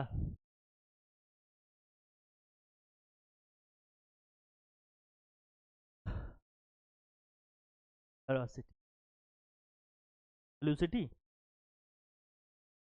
वेलोसिटी क्या है, the rate of change in displacement is defined as what, the rate of जो डिस्प्लेसमेंट है वो क्या है वेलोसिटी। डिस्टेंस में क्या था, डिस्टेंस में क्या था rate of change in distance, velocity में क्या है rate of change in displace. अब वेलोसिटी के भी भाई वही यूनिट है, स्केलर क्वांटिटी नहीं है, वेक्टर क्वांटिटी है, मीटर पर सेकेंड। और वेलोसिटी को भी हम क्या करेंगे, टाइम की बेसिस पे देखेंगे कितने टाइप का हो सकता है ये, टाइम की बेसिस पे देखेंगे दो टाइप का, कौन कौन सा टाइप, एवरेज, और दूसरा क्या है इंस्टेंटेनियस वेलोसिटी। और अगर स्पेस या डिस्टेंस की बेसिस पे देखें तो फिर से यहाँ दो टाइप, एक क्या है यूनिफॉर्म वेलोसिटी, ये क्या है नॉन यूनिफॉर्म वेलोसिटी। सबका मतलब एक सही है जैसे हमने पीछे, नया बताने की ही बात है। बताओ एवरेज वेलोसिटी का मतलब वही, नेट डिस्प्लेसमेंट अपॉन क्या है टाइम इंटरवल या total time, net displacement upon क्या है टोटल टाइम। इंस्टेंटेनियस में क्या होगा, किसी पर्टिकुलर मोमेंट पे जो इसकी वेलोसिटी आएगी, कैसे निकालोगे वही D S by D T या डेल्टा आर बाई, कोई दिक्कत, मैं लिख दूँ क्या, समझ रहे हो ना। इंस्टेंटेनियस का मतलब क्या होगा बोलो, इंस्टेंटेनियस का मतलब क्या होगा? इंस्टेंटेनियस वेलोसिटी का मतलब क्या होगा भैया बताओ भाई? टी आर बाई क्या होगा? क्या क्या लिखेंगे? Limit delta T tends to zero delta s या डेल्टा आर जो भी लिखना चाहो अपॉन क्या है? डेल्टा पर्टिकुलर मोमेंट पे जो हो, बाकी आप समझ लीजिए। नेट डिस्प्लेसमेंट अपॉन क्या है? टोटल टाइम या टाइम इंटरवल। दिक्कत की बात? चलो भाई मूव करें। यूनिफॉर्म में वही है, इक्वल टाइम इंटरवल में इक्वल डिस्प्लेसमेंट कवर होगा तो uniform velocity, equal time interval में डिफरेंट डिस्प्लेसमेंट कवर होगा, क्या होगा? Non uniform velocity. दिक्कत की बात? फिर यहाँ पर देखो सिंपल क्वेश्चन दिया, देखो कैसे एवरेज और ये जो भी दिया क्वेश्चन क्या दिया देखो इसमें। A person walks 40 metre towards east with speed of 22 metre per second and he walks 30 metre towards north with speed of 1.5 metre per second. यहाँ सब जर्नी लिखा गया है। The average velocity of this journey. Average velocity कैसे निकालेंगे? पहले net displacement. Net displacement कैसे निकलेगा? ये डिस्टेंस, ये डिस्टेंस कैसे निकालोगे? अरे पाइथागोरस थ्योरम से। ये 40 है, ये 30 है, तो टोटल डिस्प्लेसमेंट कितना आ जाएगा? 50 मीटर का आ गया। 50 मीटर का आ गया डिस्प्लेसमेंट। अब हमें निकालना है टाइम। टाइम कैसे निकलता है? डिस्टेंस को वेलोसिटी से डिवाइड करते हैं। ये वाली जर्नी का टाइम कितना आएगा बताओ? 30, 30 डिवाइडेड बाय 1.5 आ जाएगा 20। ये वाला टाइम कैसे निकलेगा? 40 डिवाइडेड बाय 2, यहाँ से टाइम कितना आ जाएगा बताओ? 20 आ गया ना? 20 बताओ एवरेज वेलोसिटी कैसे निकलेगा? वही तरीका है ना अपने पास, बताओ। 50 अपॉन कितना होगा ये? 20 प्लस 20 कितना हो गया? 40। डिवाइड करो कितना आ जाएगा ये? बोलो डिवाइड करने में कितना आएगा? ये 10 से 10 कैंसिल, 1.25 मीटर पर। अब डायरेक्शन बताना है तो क्या वही 10 ले लेंगे। परपेंडिकुलर अपॉन क्या होता है? बेस। और थीटा निकालना है तो अरे tan theta is equal to क्या होगा? Perpendicular upon base. परपेंडिकुलर क्या है भाई बताओ? 30 है। बेस कितना है हमारा? 40 है। 10 से 10 कैंसिल। tan कौन से एंगल पे वैल्यू 3/4 आता है? 37 पे आता है। कितने आता है? ये सब एंगल मैंने लिखवाया था, 37 53 वाले एंगल मैंने लिखवाए हैं। 37 वैल्यू कितनी आती है? 3/3 कितना आता है? याद रखना पड़ेगा। अब देखो इसमें कुछ हाँ नहीं याद है क्या तुम लोग को? सब सीखो, नए ट्रेंड चल रहे हैं आजकल, एग्जामिनर ये भी क्वेश्चन पूछ रहे हैं। अब क्या ही कहूँ उसमें। अब मैंने करवाया भी था, याद है तुम लोगों को? नहीं बताया था मैंने? बहुत सारे क्वेश्चन भी मैंने कराए थे, बताए थे। रिजोल्यूशन ऑफ वेक्टर में भी बताया था मैंने। कोई भी चीज़ नहीं छोड़ रहे हैं, चाहे किताब में दिया हो चाहे नहीं दिया हो। किताब में नहीं दिया इसलिए स्कूल वाले नहीं बताए होंगे, तो टेंशन न लो। 37 53 वाला वो टेबल तो सब जानते हैं, सभी बता देंगे। क्वेश्चन आ रहे हैं, आप देखिएगा इसमें। हाँ अरे वाह विनोद, याद ही कर लिया है।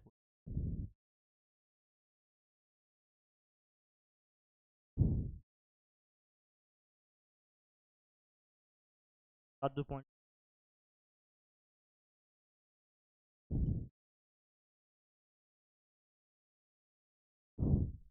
अब क्या ही कहूँ।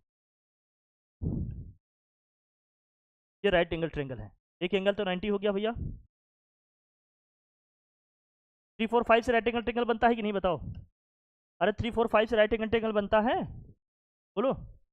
हमने कह दिया ये 3 है, ये 4 है, ये क्या है? 5 है। छोटे साइड के सामने की एंगल जो होगा छोटा होगा, बड़े साइड के सामने का एंगल क्या होगा? बड़ा होगा। दिक्कत? अब सब यहाँ समझ लो। जो भी वैल्यू लिखना है लिखना। देखो sin 37 की वैल्यू कितनी होगी? जिन्होंने नहीं पता है वो लिख लेंगे। sin 37 देखो परपेंडिकुलर अपॉन क्या होता है? हाइपोटेन्यूज। ये हो जाएगा 3/5। cos 37 की वैल्यू कितनी होगी जरा बताना मुझे? cos 37 की वैल्यू कितनी है बताओ? अरे बेस अपॉन 4/5। tan का लिखे तो tan 37 की वैल्यू कितनी हो गई बताओ?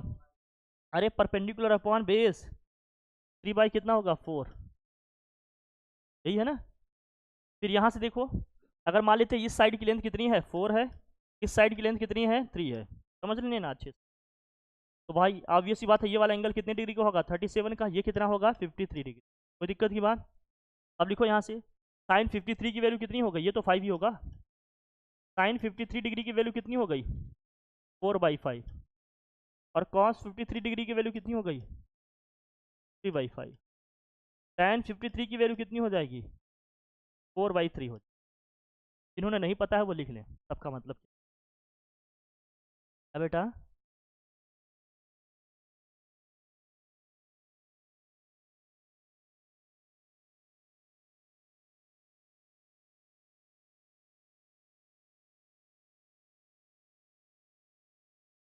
इसलिए बेटा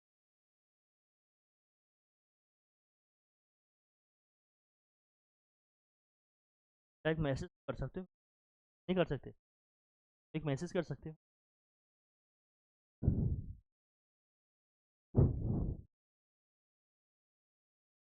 लिख लिया? चले मूव करें। ये सब वैल्यू आपकी एकदम टिप्स पे होनी चाहिए। अब ये नहीं कि आप याद करने बैठ जाओ और पूछो फिर कहाँ से आया कहाँ से। पढ़ने के दौरान होना चाहिए, मैंने क्लास में सब बता रखा। आप नहीं पढ़े तो समझिए आपके अंदर वाले सर नहीं बताए, आना चाहिए जा।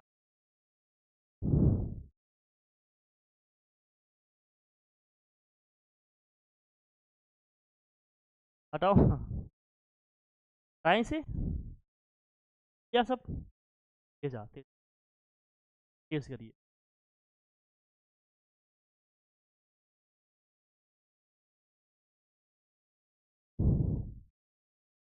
क्या लिख रहा है बेटा?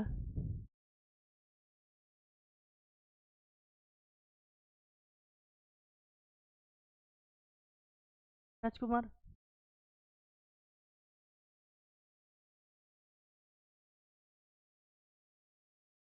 तो जो डांटेंगे पीटेंगे मारेंगे इंसल्ट करेंगे उन्हीं की बात मानोगे? ऐसा है क्या? सबकी बात मानो बेटा, सबका साथ। एवरेज स्पीड की हम बात करेंगे। अब इसमें देखो कई केसेस हैं, इनको ध्यान समझना। If an object moves with unequal speeds in different time interval, speed भी हमारी क्या है, डिफरेंट है, टाइम इंटरवल भी क्या है, डिफरेंट डिफरेंट है, तो एवरेज स्पीड कैसे निकलेगा? देखो, जैसे मान लीजिए ए से बी पे आए, या मान लीजिए ए से इस पॉइंट पे आए, ए से मान लीजिए इस पॉइंट बी पे आए, फिर क्यू पे आए, फिर आर पे आए, फिर एस पॉइंट पे आए। देखो, ए से पी की बीच की जो डिस्टेंस है, ए से पी की बीच की जो स्पीड है वो कितनी है, v1 है, टाइम कितना लग रहा है, t1 है। ई से क्यू की बीच की जो स्पीड है वो कितनी है भैया, v2 है, टाइम कितना लग रहा है, t2। क्यू से आर की बीच की जो स्पीड है वो v3 है, टाइम कितना लग रहा है, v3 लग रहा है। फिर यहाँ से देखो एस से बी की बीच की जो डिस्टेंस है भैया क्या है, vn है, टाइम कितना लग रहा है, इस तरह से एंड सो ऑन, nth वाले के लिए लिख दिया। तो जरा मुझे बताना, स्पीड इक्वल टू क्या होता है? अरे डिस्टेंस अपॉन टाइम होता है कि नहीं? तो अगर मुझे डिस्टेंस निकालना होगा तो क्या होगा, स्पीड इंटू क्या हो जाएगा, टाइम। जब हम एवरेज स्पीड निकालते हैं तो ऊपर क्या लिखते हैं, total distance upon total time. अगर यहाँ डिस्टेंस नहीं दिया है तो डिस्टेंस कैसे निकालेंगे, वेलोसिटी और स्पीड और टाइम को मल्टीप्लाई करके। तो इसके लिए अगर स्पीड हम लिखें s1, तो s1 कैसे निकलेगा, s1 कैसे निकलेगा, v1 इंटू t1 से। इसके बीच का जो डिस्टेंस है इसको लिखें s2, तो s2 कैसे निकलेगा बताओ, v2 इंटू किससे निकलेगा, t2। ऐसे सबका निकल जाएगा। तो एवरेज स्पीड के लिए क्या लिखा गया, v1 into t one plus v two into plus v3 into what, t3 plus and so on कहाँ तक, vn इंटू tn, यहाँ n होना चाहिए, ये vn होगा, यहाँ क्या होगा, tn होगा। नीचे टोटल टाइम लिख दो, t1 plus t2 plus t3 and so on कहाँ तक, tn तक। सबका सम करके डिवाइड कर देंगे, हमारी क्या आ जाएगी। अगर टाइम t सबका भैया सम t है तो हम क्या लिख लेंगे, t। या टाइम t सबका इक्वल है तो भैया तो इस तरह से अपॉन में क्या आ जाएगा, एन। सबका टाइम इंटरवल अगर सेम होता, टाइम इंटरवल सबका क्या है, अगर सेम है, यहाँ तो प्लस प्लस करके t ले लिया, मतलब टोटल टाइम t है, ठीक है, या जो भी है n आ रहा है और सभी टाइम इक्वल हैं, तो ये हमारी एवरेज वेलोसिटी आ जाए। वो अलग से लिख लेंगे, आप समझ जाएंगे, बस ये केसेस हैं, बस इससे ज़्यादा कुछ करने की जरूरत है। यहाँ पर क्वेश्चन दिए, एच से बी के बीच की जो हमारी स्पीड है वो कितनी है, 18 किलोमीटर पर आवर दिया है, टाइम कितना है, 10 सेकेंड। बी से एम के बीच की जो हमारी जो स्पीड है वो कितनी है, 36 किलोमीटर पर आवर दिया है, टाइम कितना है, 20 सेकेंड। अब ये किलोमीटर पर आवर में दिया है, ये भी किलोमीटर पर आवर में दिया है, पहले इसको मीटर पर सेकंड में चेंज करो। मीटर पर सेकंड में चेंज करोगे तो क्या करना चाहिए बताओ, हाँ किससे मल्टीप्लाई करेंगे, 5/18 से। 5/18 से मल्टीप्लाई करोगे कितना आ जाएगा, 5 मीटर पर सेकंड आ गया, कोई दिक्कत की बात। इसी तरह से इसको भी चेंज करो, क्या हो जाएगा ये, 36 इंटू 5/18 कितना आ जाएगा ये बताओ, क्या जाएगा, 2 आ जाएगा, 10 मीटर पर सेकंड, कोई दिक्कत की बात। अब एवरेज स्पीड निकालना है, एवरेज स्पीड निकालने का फॉर्मूला क्या है बताओ, अरे total distance upon total time. जब टाइम और स्पीड ही दिया तो डिस्टेंस कैसे निकलेगा, स्पीड और टाइम को मल्टीप्लाई कर देंगे, तो इसके बीच की डिस्टेंस कितनी हो जाएगी, 10 इंटू 5 कितना हो जाएगा ये, 50 प्लस इनके बीच की डिस्टेंस कैसे निकलेगा, 20 इंटू 10 कितना हो जाएगा, 200। टोटल टाइम कितना हो गया बताओ यहाँ से यहाँ तक, 10। बेटा टाइम देखो 10 है और प्लस 20 है, कितना हो जाएगा ये, 30। ऊपर सम करने पे कितना आ गया ये 250, 250 डिवाइडेड बाई कितना हो जाएगा 30, 10 से 10 क्या हो जाएगा कैंसिल, कितना आ जाएगा ये 25/3, 25 को 3 से डिवाइड करेंगे क्या आएगा 3 8 जा दिस 8.33 समथिंग आएगा मीटर। कोई दिक्कत की बात? हाँ किलोमीटर पर आवर निकालना है तो किससे मल्टीप्लाई करते हो बताओ, क्या आ जाएगा 25/3, हाँ 18/5 से मल्टीप्लाई कर दो, 3 6 जा 5 5 जा 5 6 जा कितना हो जाएगा 30 किलोमीटर पर क्या हो जाएगा। दिक्कत की बात? अगर लिखना चाहते हो तो आराम से हो जाएगा, कुछ टफ नहीं है, इस प्रोसीजर पे मत जाओ कितना लंबा चौड़ा क्या लिखा है। हमने आपको करने के तरीके सिखाए हैं, उन तरीकों को सीखिए, आप उस पर काम करिए, प्रैक्टिस करिए, उसको लर्न करिए ये चीज़ें कैसे बन रही हैं, ठीक है। तो जाकर आप एग्जाम में कहीं कुछ रहोगे कॉन्फिडेंस वाले जोन में, नहीं तो फिर पढ़ तो हर कोई रहा है और हर कोई पढ़ा भी दे रहा है, पढ़ाई है। दिक्कत की बात करो जरा आप।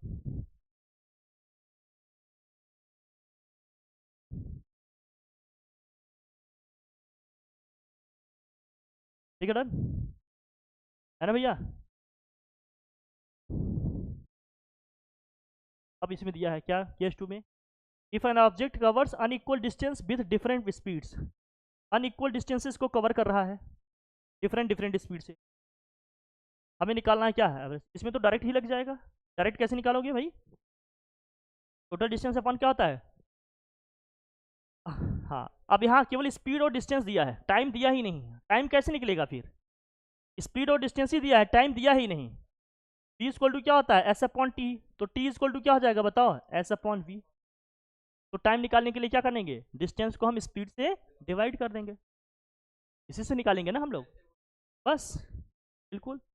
तो S1 S2 S3 एट्स N, time पहले वाले का कैसे निकलेगा S1 अपॉन V1 से, दूसरे वाले का कैसे निकलेगा S2 अपॉन V2 से, तीसरे वाले का S3 अपॉन V3 से, और एंड सो ऑन सब निकाल के सब कर लेंगे। कोई दिक्कत की बात? एवरेज स्पीड निकल के कोई दिक्कत है? लेकिन अगर डिस्टेंसेस सेम हो गए, इंपॉर्टेंट है समझना, अगर इंटरवल जो डिस्टेंस का इंटरवल है वो क्या हो गया सेम हो गया, सभी डिस्टेंसेस क्या हो गए इक्वल हो गए, सभी डिस्टेंसेस क्या हो गए इक्वल हो गए, सेम हो गए, तो एवरेज स्पीड का एक्सप्रेशन क्या बनेगा, फिर उस केस में एवरेज स्पीड का एक्सप्रेशन क्या बनेगा, समझना इसको ध्यान से, एवरेज स्पीड का एक्सप्रेशन क्या बन जाएगा, ये क्या आ गया, एवरेज स्पीड इक्वल टू क्या हो जाएगा एन अपॉन, अगर एन डिस्टेंसेस हैं तो n upon 1/v1 plus 1/v2 plus 1/v3 and so on, कहाँ तक भैया 1/vn तक जाएगा, ये समझना, ये थोड़ा केस जरूरी है। तो अगर मैं क्रॉस मल्टीप्लाई कर लूँ एन से, तो ये n upon v average equal to 1/v1 plus 1/v2 plus 1/v3 and so on 1 क्या है vn। क्या यहाँ से क्या आ गया, अगर दो ही वेलोसिटीज होंगी, बहुत ध्यान समझना इसको, मैं बार बार कह रहा हूँ, अगर n हमें डिस्टेंसेस लिए तो देखो एवरेज स्पीड का एक्सप्रेशन क्या आया, बहुत ध्यान समझना क्या बता रहा हूँ, नहीं तो फिर रटना ही पड़ेगा और बहुत सारे केसेस ऐसे बनेंगे। अब जैसे मान लो 3 हैं 4 हैं कितने भी दिए हैं, इससे कोई फर्क नहीं पड़ता, जैसे मान लीजिए n तक हमने लिखा, टाइम सबका लिखना था तो हमने कैसे लिखा बताओ जरा, S1 अपॉन V1 से, S2 अपॉन V2 से, S3 अपॉन किससे लिखे V3 से, एंड सो ऑन, nth वाले का क्या लिखेंगे Sn अपॉन Vn से लिखेंगे, ऐसे लिखेंगे कि नहीं। फिर हम ये कह रहे हैं कि अगर स्पीड हमारी क्या हो गई, ध्यान समझना, ये जो S1 है S2 है S3 है, इसी तरह से आपका जो Sn है सब इक्वल हैं, मान लेते हैं ये S है, सब इक्वल है और क्या है ये S है, सभी डिस्टेंसेस इक्वल हैं और वो क्या है S है। तो इस केस में जो एवरेज स्पीड का एक्सप्रेशन बनेगा वो क्या होगा, average speed is equal to क्या होगा, देखो यहाँ से फिर ये भी S होगा, ये भी S होगा, S होगा, S होगा, कितनी बार आएगा ये S, n टाइम्स तक आएगा, कितनी बार आएगा, यहाँ भी हर जगह क्या आएगा S अपॉन V1 आएगा, S अपॉन क्या आएगा V2 आएगा, S अपॉन क्या आएगा V3 आएगा, एंड सो ऑन क्या आएगा S अपॉन n आएगा। कोई दिक्कत? ऊपर S को n टाइम्स ऐड करोगे तो S क्या आएगा भाई बताओ, NS आएगा, S को S में n टाइम्स ऐड करेंगे तो क्या आएगा NS आ जाएगा, और नीचे से देखो सब में भैया S कॉमन है तो क्या आ जाएगा 1/v1 1/v2 1 क्या हो गया ये v3 and so on, last में क्या आ जाएगा 1 S से S क्या हो जाएगा, यहाँ पर S से S क्या हो जाएगा, फिर बचेगा क्या, जो बचा फाइनल हमारे पास क्या बचा, ये average equal to n upon क्या बचा 1/v1 1/v2 कोई दिक्कत? रेसिप्रोकल करके लिख दें तो इनका, या एन को नीचे लाओ, वी बार अपॉन क्या हो जाएगा, n is equal to 1 upon v1, 1 upon v2, 1 upon v3 and so on. कहाँ तक जाएंगे? 1 अपॉन v। रेसिप्रोकल करके लिखें तो एन अपॉन क्या हो जाएगा, v average equal to 1 upon v1, 1 upon v2, 1 upon v3 plus and so on क्या हो जाएगा, 1 अपॉन। ये एवरेज वेलोसिटी का एक्सप्रेशन आ गया। लेकिन अगर कोई 2 वेलोसिटी दिया है, कोई 3 वेलोसिटी दिया है तो कैसे करते? जैसे 2 ही वेलोसिटी की बात करते हैं अगर, तो सिर्फ 2 वेलोसिटीज हैं, मतलब बॉडीज की क्या है भाई, वेलोसिटीज 2 के क्या है भाई, ए से देखो गए हम बी। बहुत ध्यान समझना जो बताने जा रहे हैं, ये फार्मूला यही है आपका, ये रटना पड़ता है। देखो कैसे आता है, ये ए बी सी है। ए से बी के बीच की जो डिस्टेंस है, सपोज करो 200 मीटर है, बी से सी के बीच की भी डिस्टेंस है, कितनी है, 200 मीटर। तो डिस्टेंस सेम है, डिस्टेंस इनका क्या है, सेम है। और यहाँ पर वेलोसिटीज डिफरेंट है, यहाँ से यहाँ तक वेलोसिटी v1 है, यहाँ से यहाँ तक वेलोसिटी क्या है, v2 है। डिस्टेंस सेम है लेकिन वेलोसिटी क्या है। तो एवरेज वेलोसिटी कैसे निकलेगा, इसी कॉन्सेप्ट से निकलेगा। कितने डिस्टेंसेस की बात कर रहे हैं, 2 की बात करते हैं ना, ए से बी, बी से सी, 2 मिला हमारा, 2 पार्ट मिला जर्नी का। जर्नी के कितने पार्ट मिल रहे हैं हमें, 2 पार्ट मिल रहे हैं। तो भैया 2 मिल रहे हैं तो एन के प्लेस में हम क्या रखेंगे बताइए, एन के प्लेस में क्या रखेंगे आप, 2 रखेंगे। एन के प्लेस पे 2 रखेंगे, 2 अपॉन क्या हो गया, v average is equal to क्या होगा, कितनी वेलोसिटीज हैं, 2 हैं, तो 1 अपॉन v1, 1 अपॉन क्या हो जाएगा v। अब यहाँ एलसीएम लेके सॉल्व करोगे तो क्या आएगा बताओ जरा। तो 2 upon v average is equal to क्या आ जाएगा, v1 प्लस v2 अपॉन में क्या हो जाएगा, v1 v2। एलसीएम तो v1 v2 ही आएगा। अरे इन दोनों का एलसीएम क्या होगा, v1 v2 का, v1 v2 ही आएगा। और क्रॉस मल्टीप्लाई करोगे v1 प्लस क्या आ जाएगा, v2 आ जाएगा। तो वी एवरेज इक्वल टू क्या आया, वी एवरेज इक्वल टू क्या आ जाएगा यहाँ से, वी एवरेज इक्वल टू आ जाएगा यहाँ से 2 टाइम्स ऑफ v1 तो अपॉन क्या हो जाएगा, v1 प्लस।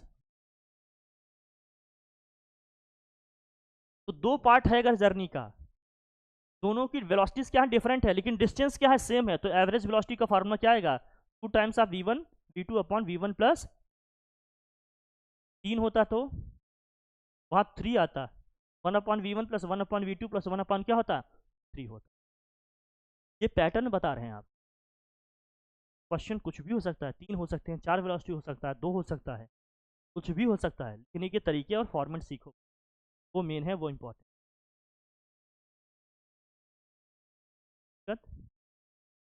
समझ में आया ना? हाँ पक्का, तो समझना ये ज़रूरी है। एक तो बहुत लोग रहे हैं, तो वो चीज़ यहाँ पर लिखा गया, ये लिखा है यहाँ पर लिखा। अगर 2 ही वेलोसिटी लिए हैं तो 2 लिए हैं तो क्या गया, 2 times of v1 v2 upon क्या हो गया, v1 प्लस। पढ़ने में मन लगाओ, नहीं तो क्वेश्चन ऐसे अच्छे अच्छे आ जाएंगे, फिर हो जाओगे वही धाराशाही, बनेंगे नहीं। पढ़ने को कोई एग्ज़ाम के लिए मत देखो, पढ़ाई लिखाई करो, सीखो और दिमाग पे जोर डालो, तो बॉडी का ग्रोथ तो हो जाएगा। सॉफ्टवेयर का नहीं हो पाएगा, रखो। हाँ हाँ अपडेट तो करिए। क्या क्वेश्चन दिया देखो, ये देखो कितने पार्ट में है। इसका 1/3 इस स्पीड से कवर हो रहा है, 1/3 इससे हो रहा है, 1/3 इससे। इक्वल डिस्टेंसेस हैं कि नहीं, डिस्टेंस इक्वल है लेकिन वेलोसिटीज क्या है, डिफरेंट है। अब मुझे एवरेज वेलोसिटी निकालनी है सर, क्या निकालनी है, एवरेज वेलोसिटी। तो 3 है ना, कितने हैं ये 3, तो 3 अपॉन क्या लिखेंगे, v average is equal to 1 upon v1, 1 upon v2, 1 upon क्या होगा v। यही तरीका सीखा ना हम लोगों ने। तो 3 अपॉन क्या होगा, v average is equal to v1 कितना है बताओ, 10, v2 कितना है बताओ 20, v3 कितना है बताओ 60। 10, 20 और 60 का एलसीएम क्या होगा, हो जाएगा 60 एलसीएम। यहाँ कितना आ जाएगा 6, यहाँ आ जाएगा 3, यहाँ आ जाएगा 1, ऊपर कितना आ जाएगा 10, 10/60। 10/60 को सॉल्व करोगे कितना आ जाएगा, ये 1/6, और उधर क्या है 3/3। तो x/3 distance x/3 distance, x/3 distance, distance same हो गया कि नहीं? हिंद में हो क्या? हर्ड है तो मतलब क्या है, सब में सेम ही तो आ रहा है, इक्वल ही तो आ रहा है। 3 से क्रॉस मल्टीप्लाई कर दो तो वी एवरेज इक्वल टू कितना आ जाएगा? 6 3 जा एवरेज वेलोसिटी कितने आ जाएगी हमारी काम झाम करने की? बस डिस्टेंस सेम था हर एक पार्ट का, तो एवरेज वेलोसिटी वाला फॉर्मूला ही डायरेक्ट लगे, बस आ जाएगा। और टफ है क्या इसको समझ? प्रैक्टिस ही कर रहे हो तुम लोग, बता रहे हो जो।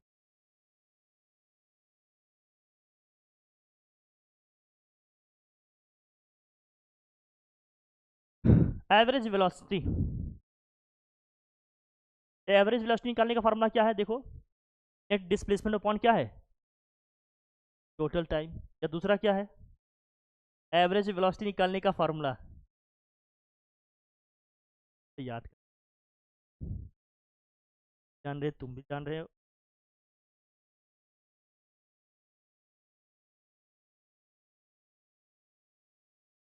हाँ क्या कह रहे हो विनोद? ये टोटल टाइम ही याद। फिर यहाँ पर जो बताया जा रहा है ये समझना, एवरेज वेलोसिटी इक्वल टू क्या है? टी, जहाँ से है T1 से T2 तक है तो T1 से T2, और यहाँ क्या लिखोगे?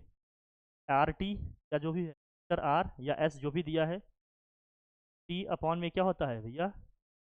-T1। टू माइनस क्या है? T1 से लेकर T2 के इंटरवल के बीच में अगर बात हो रही है इसमें निकालने के लिए, और वेलोसिटी निकालने के लिए, एवरेज वेलोसिटी निकालने के लिए, तो कैसे निकालोगे? T1 से T2 integration R D T upon T2 minus क्या हो गया? T1। अगर इनिशियल टाइम हमारा जीरो है, T1 के प्लेस पे हम क्या रख देंगे? इनिशियल टाइम अगर जीरो है तो T1 के प्लेस पे क्या रख देंगे? तो वी एवरेज इक्वल टू हमारा निकल जाएगा 0 से T, और यहाँ क्या हो जाएगा? आर डी टी अपॉन में क्या हो जाएगा? अगर इनिशियल टाइम जीरो है तो दिक्कत की बात, कोई दिक्कत की बात?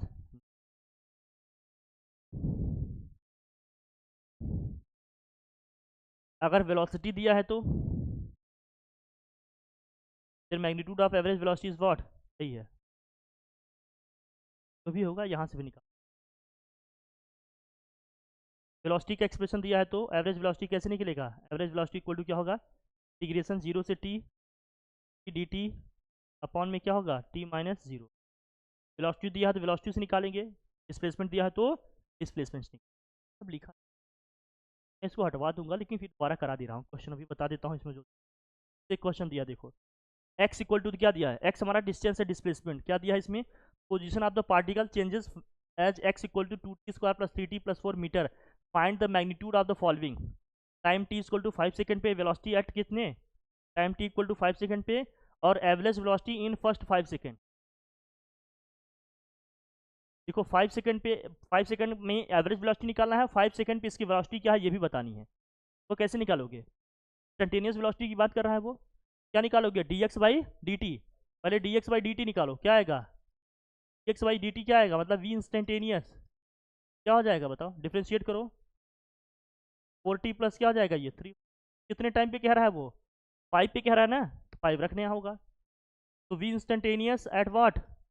Eight t equal to 5। कितना हो जाएगा यहाँ? 4 इंटू 5 प्लस 3 कितना हो गया ये? 23 मीटर पर क्या हो गया? सेकेंड। तो इंस्टेंटेनियस वेलोसिटी हमारी कितनी हो जाएगी? 23 मीटर पर सेकेंड। कोई दिक्कत? एवरेज वेलोसिटी कैसे निकलेगा? एवरेज नेट डिस्प्लेसमेंट अपॉन क्या होता है? अब यहाँ दिया है क्या हमारा? डिस्प्लेसमेंट का एक्सप्रेशन दिया है। अब इसको कितने तरीके से कर सकते हो ये सीखो पहले। बिल्कुल कर सकते हो, बिल्कुल कर सकते हो, सबसे कर सकते हो। बता, जो करना चाहते हो उससे बता।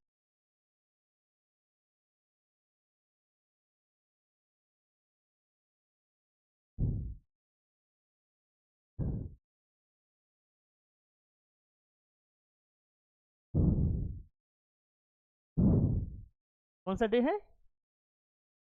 हाँ यार,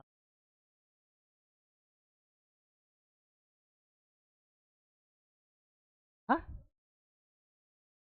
मतलब नहीं समझे। समझ गया?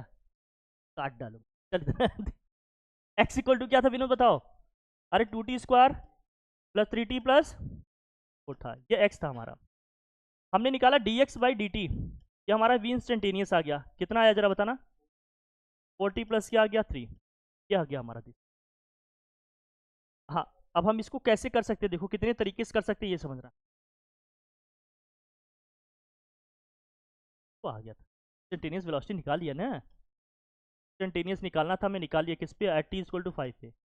ये इंस्टेंटेनियस वेलोसिटी का ही तो एक्सप्रेशन है, क्या है बताओ जरा? 4 इंटू क्या आ गया 5 प्लस 3, कितना आ गया सॉल्व करने पे? 20 की बात। अब समझना जरा क्या है फिर। तो निकालना है एवरेज वेलोसिटी, क्या निकालना है? तो नेट डिस्प्लेसमेंट अपॉन क्या है हमारे पास? Net displacement upon time, time interval. अब यही होता है, देखो क्वेश्चन जब करे रहोगे तभी बनेंगे। कल हाँ, वही सोचिए तो ये आराम से हो जाएगा, थोड़ी हो पाएगा ऐसे। वेलोसिटी वाले एक्सप्रेशन से करना चाहते हो तो वी डी टी लिमिट कहाँ से कहाँ तक रखना पड़ेगा मुझे बताओ? 0 से 5, और 5 माइनस क्या है 0। वेलोसिटी का एक्सप्रेशन क्या आ गया बताओ? 4t प्लस 3, 0 से 5 क्या आ जाएगा? 4t प्लस 3 हो जाएगा dt। नीचे क्या हो गया? 5 ही आ गया। अब करो इसको, करो इंटीग्रेशन करो, इसका क्या आएगा? इंटीग्रेशन करने पे क्या आएगा? t का क्या होगा? 4t² प्लस 3t आएगा। कहाँ से कहाँ तक रखना है? 0 से 1/5 पहले। t का इंटीग्रेशन क्या होगा? अरे इंटीग्रेशन का फॉर्मूला तो याद ही होगा। x की पावर n का इंटीग्रेशन क्या होता है? x to the power n plus 1 upon क्या होता है? n प्लस 1, यही होता है ना। x का सिंपल इंटीग्रेशन क्या होता है बताओ? x²/2, ये लिख दिया हमने। सिंपल dx लिखा होगा तो इसका इंटीग्रेशन क्या होता है? x ही होता है, ये तो पढ़े हो ना, ये तो जानते ही हो। तो t का 3t हो गया भैया, t का t²/2, इसको कैंसिल करोगे कितना हो जाएगा? 2t², 1/5 हो गया। और क्या होगा बताओ? 2t² प्लस 3t आ गया। कहाँ से कहाँ तक रखना है लिमिट? अपर लिमिट रखेंगे, पहले 5 रखेंगे फिर माइनस लोअर लिमिट। जहाँ जहाँ t है वहाँ 5 रखो, कितना आ जाएगा बताओ पहले? 2t का स्क्वायर कितना हो गया? t का स्क्वायर कितना होगा बताओ? t मतलब t के प्लेस पर रख रहे हैं 5, 5 का स्क्वायर कितना होगा? 25 प्लस 3 इंटू टी के प्लेस पर रखेंगे 5, 0 रखेंगे सब 0 ही आ जाएगा। तो 1/5, और ये कितना होगा? ये हो जाएगा 50 प्लस 15, कितना आया? 75, 65 आया ना भैया। 65 को 5 से डिवाइड करो, कितना आ जाएगा? 13 आएगा ना। तो एवरेज वेलोसिटी हमारी कितनी आई? 13 metre per second. Average velocity कितनी आ गई? 13 मीटर। एक तरीका तो ये है, यहाँ से ये निकाल लो इंटीग्रेशन वाले मेथड से। इंटीग्रेशन वाले मेथड से नहीं करना चाहते हो एवरेज वेलोसिटी कैसे निकलेगा, तो दूसरा तरीका ऐसे भी कर सकते हो, मैं बताते रहा हूँ सब, बाकी तुम प्रैक्टिस तो एक भी नहीं करोगे, मैं जान ही रहा हूँ। मतलब कहने में क्या जाता है, यही दे रहा हूँ। क्या दिया है? एक्स इक्वल टू क्या दिया है? 2t²। अब जबकि मुझे कराना है तो मैं तो भाई, मुझे कराना है बोलना है, कौन सी मेरी मेहनत जा रही है इसमें? कितना है equation? 2t² plus 3t plus 4 है, 4 लिखो। एक्स आई निकालो, इनिशियल किस पे निकालना था? t इक्वल टू 0 पे, जहाँ जहाँ t है वहाँ 0 रखो, क्या गया यहाँ बताओ? 4। एक्स फाइनल निकालो भैया, किस पे निकालना था? t इक्वल टू 5 पे, जहाँ जहाँ t है वहाँ 5 रखो। 2 इंटू क्या हो गया? 5 का स्क्वायर, 3 इंटू 5 प्लस कितना हो गया? 4। सॉल्व करो, कितना आया? क्या हो जाएगा? 50 प्लस कितना हो जाएगा? नेट डिस्प्लेसमेंट निकालोगे, कैसे निकलेगा नेट डिस्प्लेसमेंट? अरे फाइनल पोजीशन माइनस क्या होगा? Initial position. फाइनल कितना है? 69, इनिशियल कितना है? 4, डिफरेंस कितना आ गया? 65 का। एवरेज वेलोसिटी कैसे निकालेंगे? Total displacement upon total time, divide करो, कितना आया? 13 मीटर पर सेकेंड। कोई दिक्कत? आप ऐसे भी निकाल।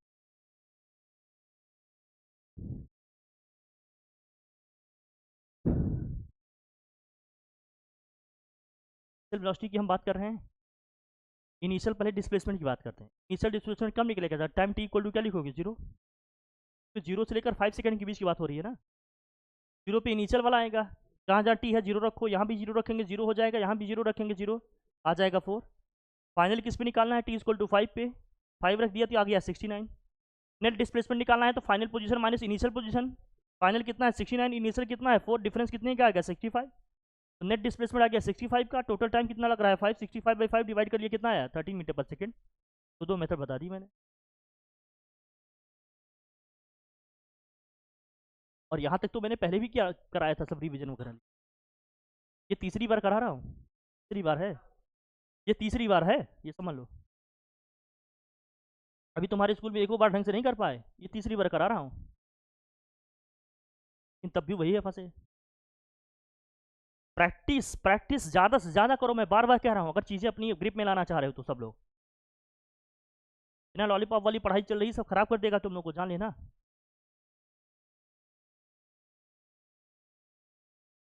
ठीक है, कोई दिक्कत फिर?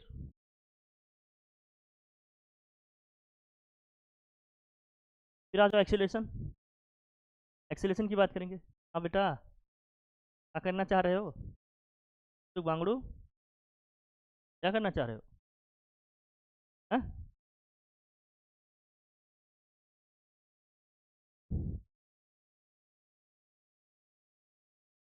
कौन सा चैप्टर?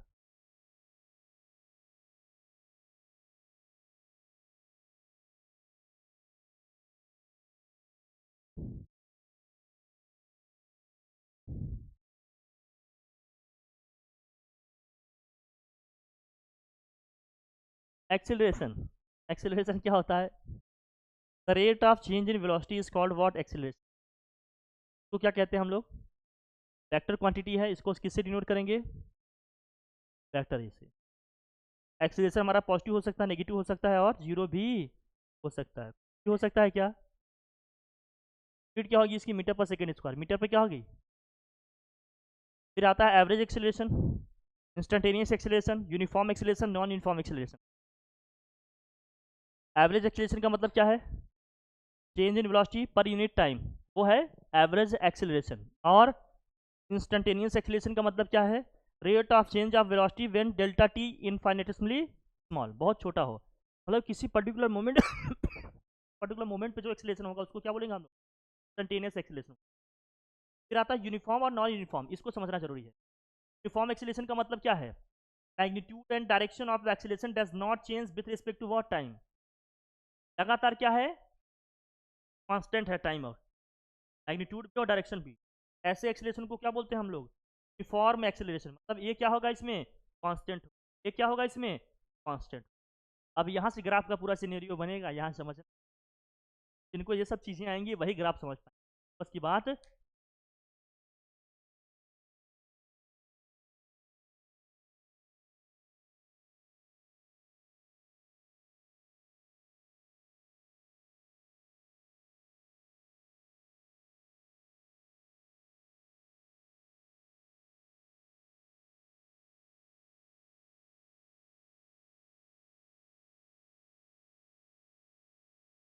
क्या होता है?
जंग लग रहा है, लोहा घट रहा है, लोहा बढ़ता ही जा कहीं भी।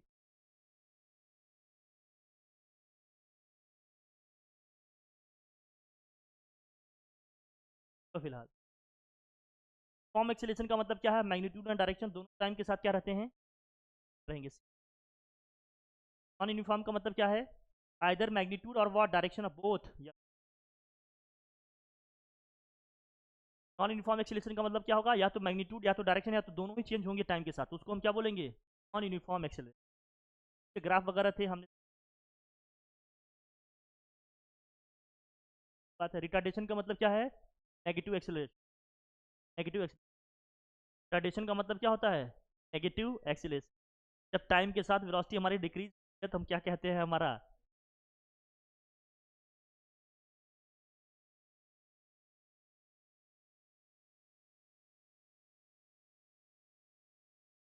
ग्राफ वगैरह।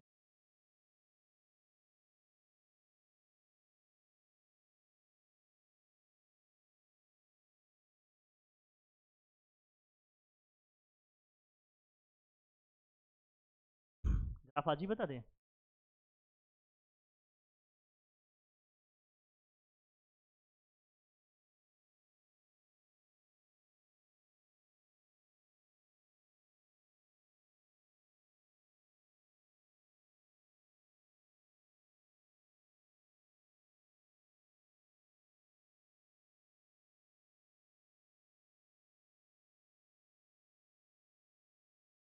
ग्राफ आपको जान डेरिवेशन पहले बता।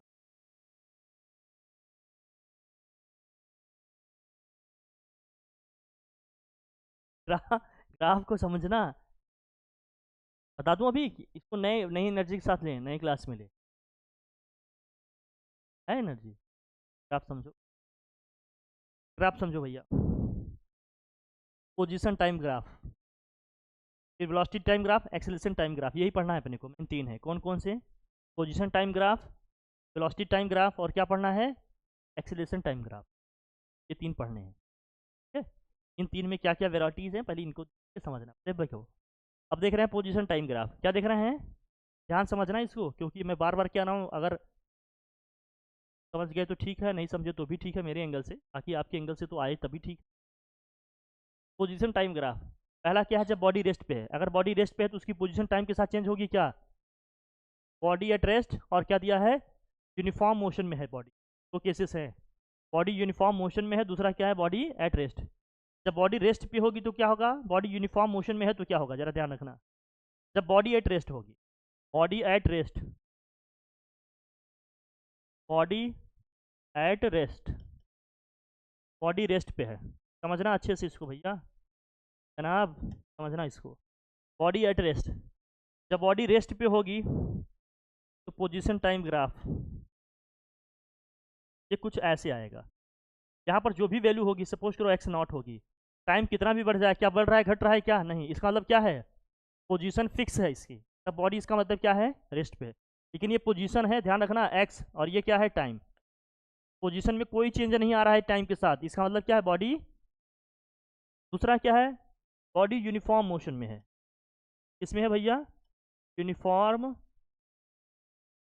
अगर यूनिफॉर्म मोशन में है,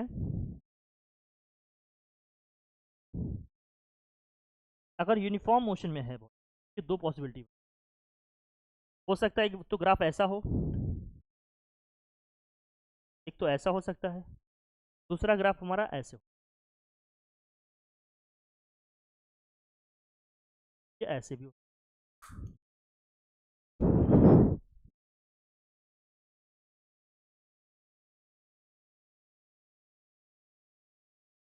हाँ, क्या?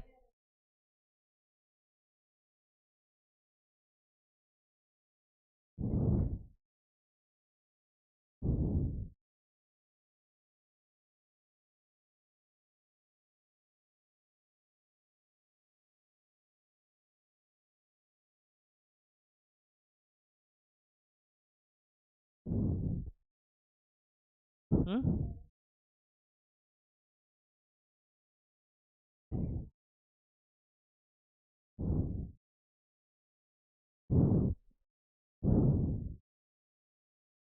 चलो ठीक, चलो ठीक है, क्लास में देखिए, कल बता देंगे। Thank you.